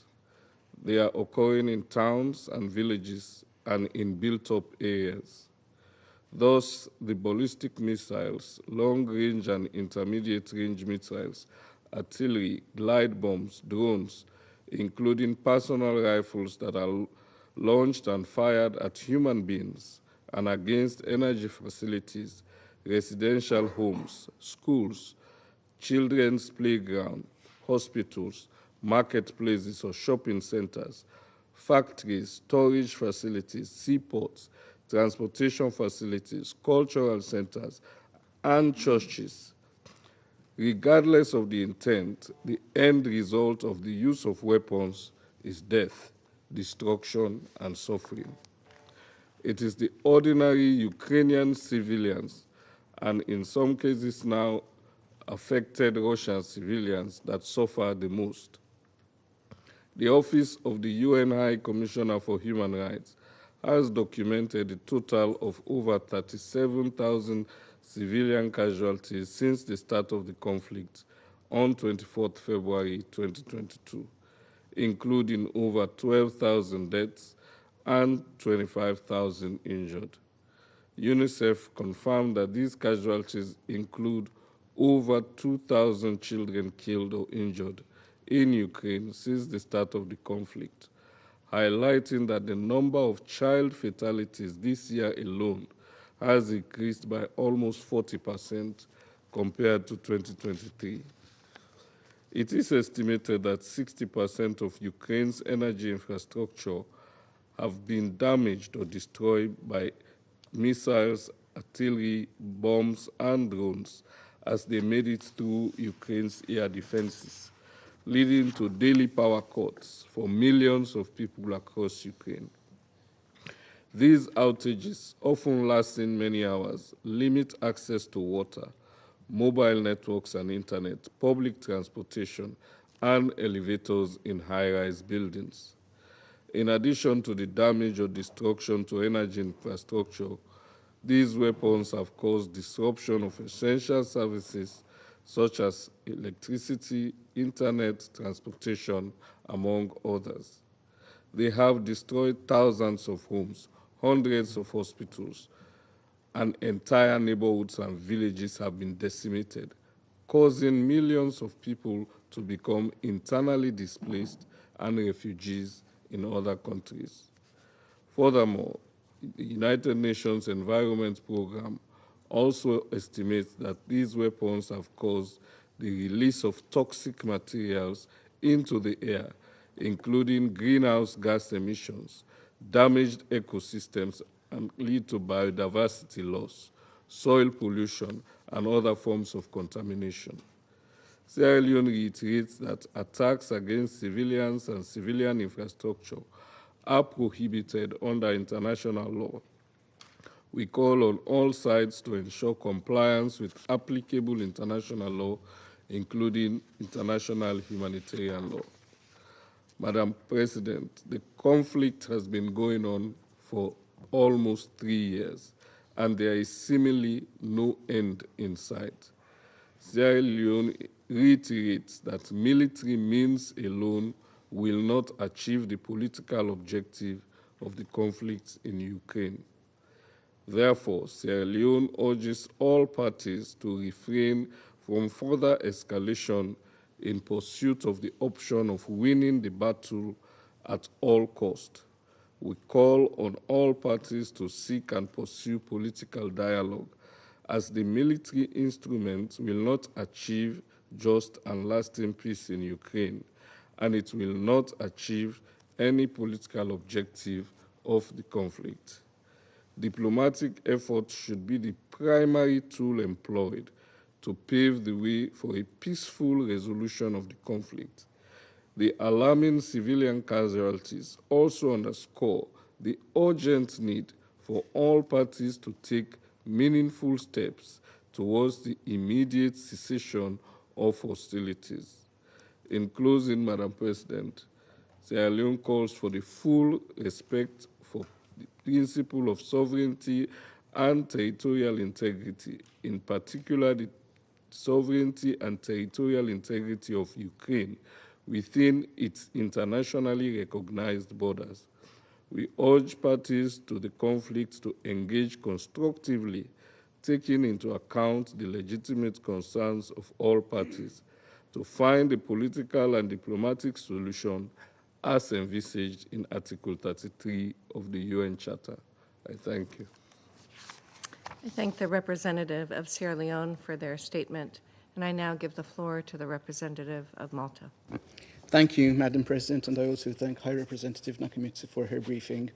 Over the past 2 years as an elected member of this Council, we have heard countless briefings and testimonies from the ground on the dire humanitarian situation in Ukraine following Russia's decision to invade its sovereign neighbor.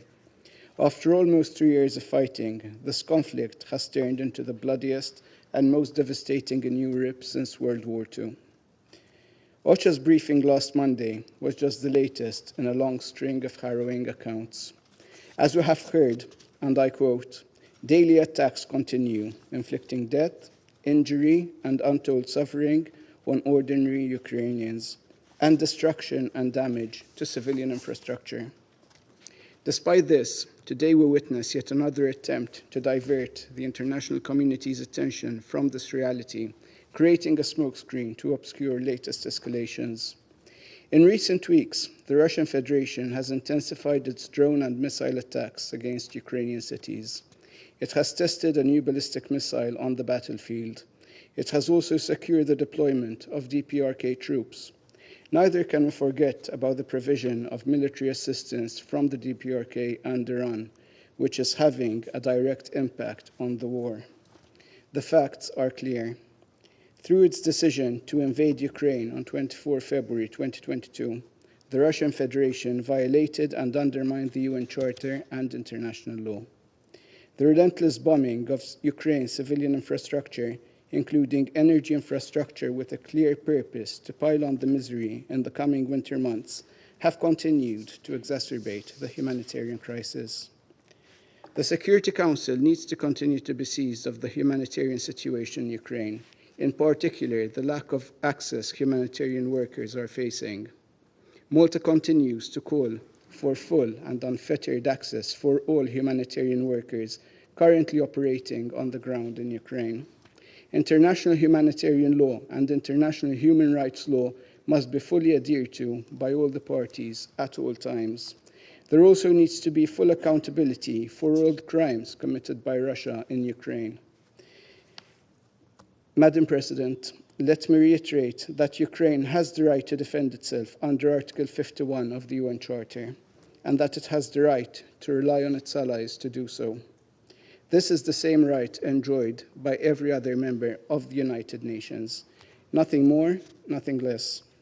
We once again call on the Russian Federation to immediately end the war it started and withdraw its troops and military equipment from the entire territory of Ukraine within its internationally recognized borders. The current cycle of war, death, and destruction is completely untenable. The people of Ukraine deserve better. The people of Russia deserve better. Both nations deserve a peaceful future. Both nations deserve a just and lasting peace. Let us not lose sight of this goal. Madam President, as our term on the Security Council draws to a close, we too avail ourselves of this opportunity to thank all Council members for their cooperation over the past 2 years. We also thank SCAD for all their assistance throughout our term. Malta will continue to be a strong supporter of the UN and multilateralism, and will continue to serve as a voice for peace and dialogue. And I thank you, Madam President. I thank the representative of Malta for their statement, and I now give the floor to the representative of Switzerland. Merci, Madame. Thank you, Madam President. This is our last meeting on the agenda for this year, and I'm going to make my possibly last official intervention on behalf of Switzerland after 2 years on the Council. And this is also approximately the 70th meeting dedicated to Ukraine. And as at every previous meeting on this matter, I once again reiterate today that Russia's military aggression constitutes a flagrant violation of the United Nations Charter for which there is no justification. And for the 70th time, I repeat that Russia must immediately withdraw its troops from the entire territory of Ukraine. And this repetition is important, however. We cannot and must not normalize what has happened in Ukraine, which jeopardizes our multilateral order. This Council has been unable to act beyond rhetoric for the past 2 years due to the potential negative vote of a permanent member. And yet, the principle requiring a party to a dispute to abstain from voting exists, and it's enshrined in Article 23, Paragraph 3 of the Charter. I am convinced that, rhetoric aside, this Council must remain the place where a dialogue will finally enable us to get back to the road to peace. Madam President, I thank the High Representative for Disarmament Affairs, Ms. Nakamitsu, for her briefing. We have heard it this week. We have heard it so many times before. The Ukrainian people continue to endure immense suffering in this war, whose duration is no longer measured in days or months, but in years, and whose end is nowhere in sight. As the cold weather sets in, recent events highlight the unsustainable nature of this situation, including the attacks of the past 24 hours, which resulted in civilian casualties on both sides. The Russian attacks that took place damaged homes, schools, and hospitals, and such actions are unacceptable. Ongoing hostilities in Ukraine are adding to the suffering by damaging and disrupting essential infrastructure and services. Millions of Ukrainians are facing increased risk of deterioration in their living conditions. To alleviate the plight of civilians, I must insist international law, in particular international humanitarian law, and human rights must be respected by all parties and at all times. The civilian population and civilian infrastructure must be respected and protected. Madam President, the international community's call for peace is unequivocal, and yet the situation on the ground continues to deteriorate. I would like to reiterate 3 key messages here. First, the current dire situation is a direct consequence of Russia's military aggression, and as I stated in the beginning, Switzerland continues to condemn this flagrant violation of international law, including the UN Charter. Second, this war can end at any time if Russia ceases hostilities and withdraws its troops from Ukrainian territory. Until then, Ukraine has the right to ensure its security and defend its territorial integrity and sovereignty. Third, it is urgent to intensify diplomatic efforts to achieve a just and lasting peace in Ukraine. Switzerland reiterates its call on Russia to respect its obligations under the United Nations Charter, obligations which all of us, UN member states, have committed to uphold. We also call on third parties to refrain from any action likely to fuel Russia's military aggression. We're deeply appalled that this aggression appears to continue to be reinforced by transfers of arms and munitions to Russia. Moreover, reports suggest that troops from the Democratic People's Republic of Korea are not only deployed in Russia, but actively engaged in combat.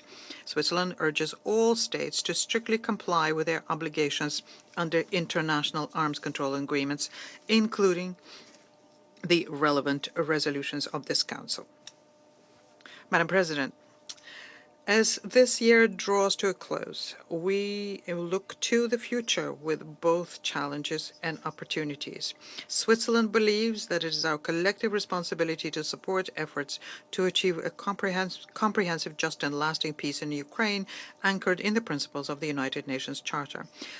Far beyond rhetoric, this appeal for a comprehensive, just and lasting peace, supported by a large majority of the General Assembly, constitutes the foundation of genuine peace, a peace that encompasses all aspects of this war, places international law at the center of discussions, and demands a solution that will last. It is a clear commitment to the sovereignty and territorial integrity of Ukraine within its internationally recognized borders. This war was launched in violation of the United Nations Charter. Its resolution must respect it. Global confidence in our common principles and our collective security depends on it. To serve and disappear is in our DNA, with one exception, and that exception is giving thanks. So in conclusion, we would like to thank all of the members of the Council, the Secretariat, Claudia Bahn and her team, the interpreters, and all of the member states who have placed their trust in us to be here in the Council for 2 years. And do not want to forget in thanking my team behind me there and here, who made sure that we follow the straight line of international law in front of us, and that we can try to ensure that this chamber remains a place of respect. We therefore, together, would like to reiterate that it was an honor for us to have this work, and we would like to wish every success to the new members who will come into the chamber soon. I thank you. I thank the representative of Switzerland for their statement. I shall now make a further statement in my capacity as a representative of the United States. An aggressor cannot undertake an unprovoked invasion of another country and then argue that that country's self-defense is escalatory. Ukraine has a right to defend itself in the war that Russia has chosen to wage against it. The United States and countries around the world will continue to support Ukraine in that defense. Just last night, Russia launched 7 missiles and 65 drones against Kyiv. A couple of those missiles appear to have struck residential and office buildings, including diplomatic missions, a technical school, a gas pipe, killing 1 and injuring 11, and leaving 630 residential buildings and multiple medical facilities and schools damaged. With respect to the comments from the representative from China, one might ask, where is the condemnation for Russia's attacks of last night? Where are the words telling Russia to end their war? This war could have, should have ended long ago without your support to Russia. This is not a smear, it is a fact. China has supplied Russia with the political cover and material it needs to wage this war. If China is uncomfortable with that fact, China should stop supplying Russia with what it needs to continue the war.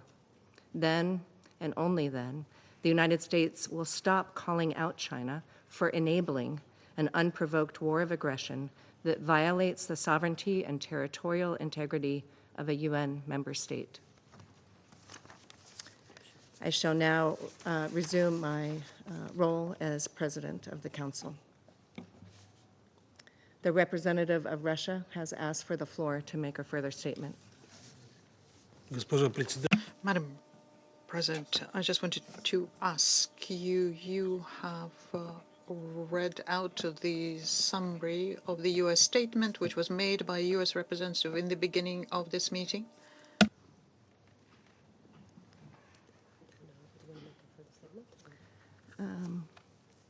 I shall speak in my national capacity. This was an additional statement.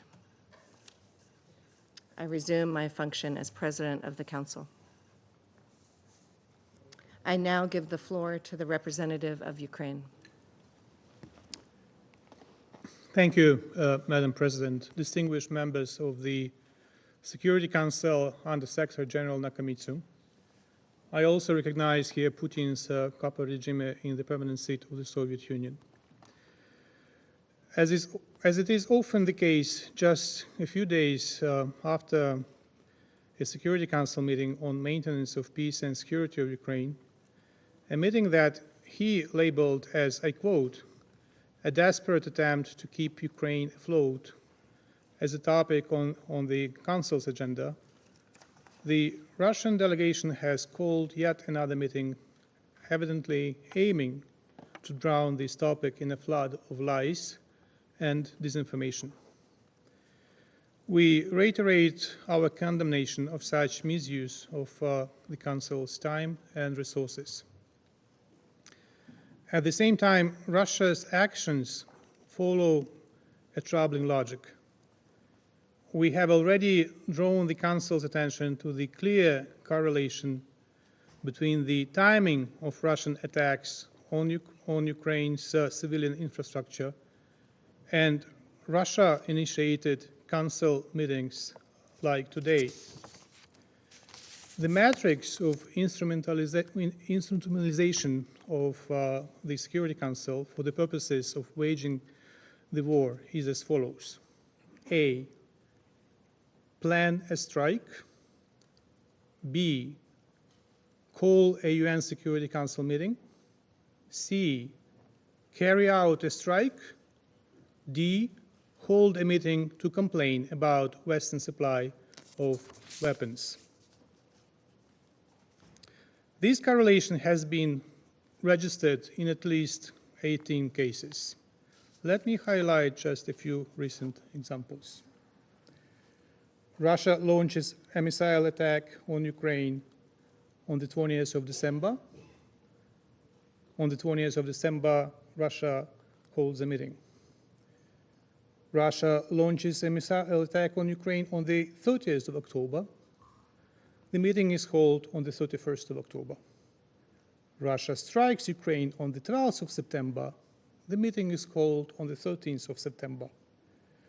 Russia strikes on the 24th of July. The meeting is held on the 25th of July. Russia strikes on the 12th of June. The meeting is called on the 14th of June.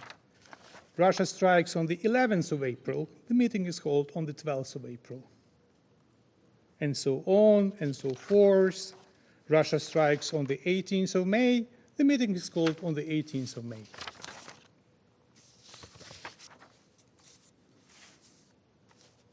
This morning, Russia has once again prefaced the Security Council meeting with the air terror against Ukrainian cities, including Kyiv, Kherson, and Kryvyi Rih.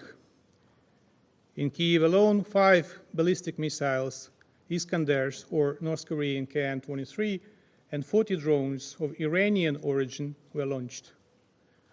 Residential areas in the central districts, a business center, the iconic St. Nicholas Cathedral, one of the city's architectural landmarks, and energy infrastructure sustained damage and destruction. Diplomatic missions of Albania, Argentina, North Macedonia, Portugal, Montenegro, and Palestine were also damaged. Tragically, the attack resulted in casualties and injuries. In Kherson, within just 40 minutes, Russians fired approximately 1,000 artillery shells.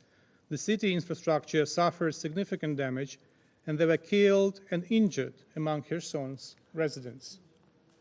Ukrainian law enforcement agencies continue their work to identify those responsible for the shelling of Ukrainian cities and the deaths of Ukrainian and foreign citizens. Today, the Security Service of Ukraine issued a notice of charges against Russian Colonel General Kim, who ordered the missile strike on the hotel in Kramatorsk on August 24th that killed a Reuters journalist and injured 5 other members of Reuters crew. Against the backdrop of ongoing aggression and atrocities against Ukrainians, including relentless air terror, Ukraine uses its weapons against legitimate military targets on occupied Ukrainian territory and on the territory of Russia. These targets include airfields, ammunition and fuel depots, logistical routes, military industry facilities, and deployment sites for military equipment and personnel. Madam President, to the regular flood of lies and disinformation that I mentioned earlier in my statement, Putin's envoy had added today crocodile tears about human suffering and destruction. I reiterate that in regard to this, there is a simple way for Russia to end the suffering and destruction caused by the war, to end the war itself. It is more than easy to do so for Russia, the country that launched this war and continues to escalate it. Instead, yesterday, Putin called for a so-called, I quote, high-tech duel between Russia and the Western countries, where Russia would strike the Ukrainian capital with medium-range ballistic missiles, while Western missile defense systems attempt to protect it. Evidently, even Putin's envoy today chose not to mention this insane idea, realizing that it belongs more in a psychiatric ward rather than in the Security Council.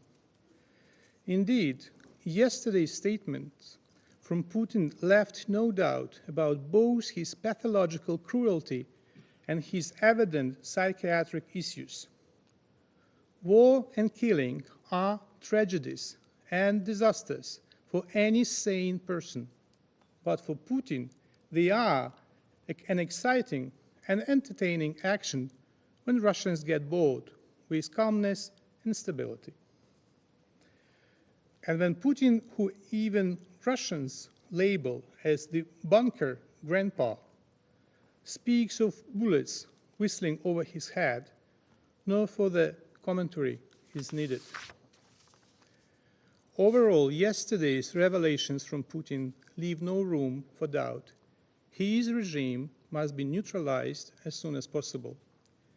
Appeasement, agreements, advocacy for Kremlin, or hopes that you can avoid being affected, none of this works with deranged dictators.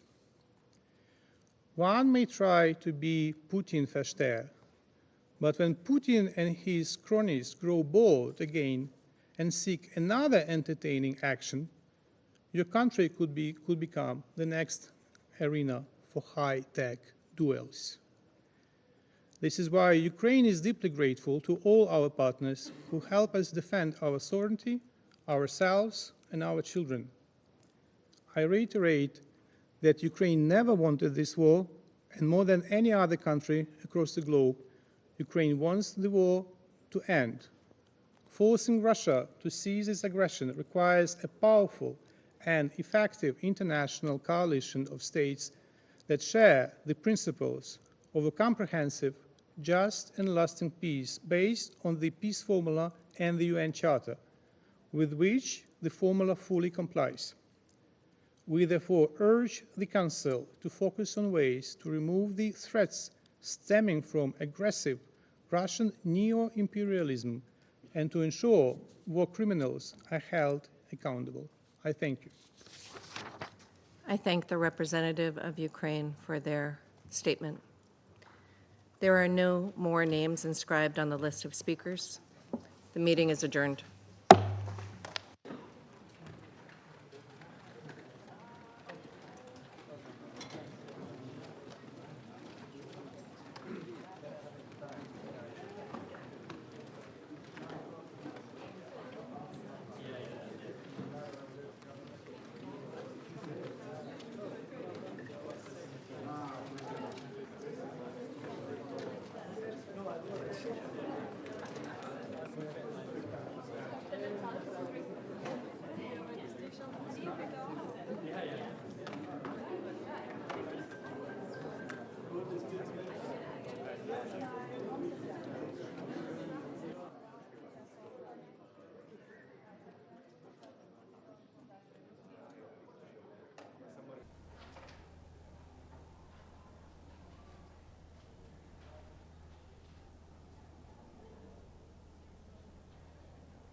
I just finished chairing the final meeting for this year of the informal working group on documentation and other procedural questions. Taking this opportunity, I would like to share my thoughts on the adoption of the revised Note 507, the comprehensive note by the President concerning the working method of the Security Council. This is a current Note 507. Since 2006, every time Japan served as an elected member of the Security Council, Japan chaired this informal working group, and this is the fourth time. In 2006, the first Note 507 was adopted as a compilation of working methods of the Council at that time. Subsequently, in 2010 and 2017, the Council adopted the revised Note 507, again under Japan's IWG, Informal Working Group Chairmanship. Japan's initiative for compiling the adopted notes and relevant documents in one handbook is well known as this Green Book, as the cover page of the most recent one is green. Building on this legacy, this year we again focused on the revision of Note 507 during our chairmanship of the IWG. After intensive discussions throughout the year, the revised Note 507 was adopted on December 13th. We are pleased the revised Note 507 will be another useful contribution by Japan during our term in the Council. Let me highlight a few points of the revised Note 507. The 15 presidential notes on the working methods of the Council adopted since August 2017, including a recent Note S/2023/945 concerning the pen holderships, have been incorporated. The value of hearing the perspectives of a variety of briefers, as well as the importance of mitigating the risks and threats of the reprisals to ensure the full, safe, and meaningful participation of briefers is newly referred to the revised note. As a third point, the acknowledgement of the principle of full access to relevant documents for all Security Council members was added, together with the procedure regarding the requests for access within the Council. The fourth point, the language on collaboration between the Security Council and other organs, in particular, Peacebuilding Commission, was strengthened. Fifth, the inclusion of special reports on the use of the veto as one of the contents of Part 1 of the Security Council Annual Report to the General Assembly was codified. Now that the revised note is adopted, Security Council will need to implement these provisions into its actual practice. In order to assist such efforts, we plan to issue the new edition of the handbook in hard copy in due course. The color of the book is not determined, but we will distribute in the near future. As the digital version of the handbook, we will work with Secretariat so that the interactive handbook website will be updated accordingly. To conclude, I would like to reiterate Japan's commitment to the improvement of the working methods of the Security Council for more transparent and efficient Council, even after we leave the Security Council. It is our sincere hope that this note will be implemented accordingly. I cannot finish this stakeout without mentioning my deep appreciation to all the IWG members for their constructive engagement in the discussions at the Secretariat for their professional help throughout the year. The consensual adoption of the revised Note 507 is a truly collective achievement which all of us are proud of. I thank you.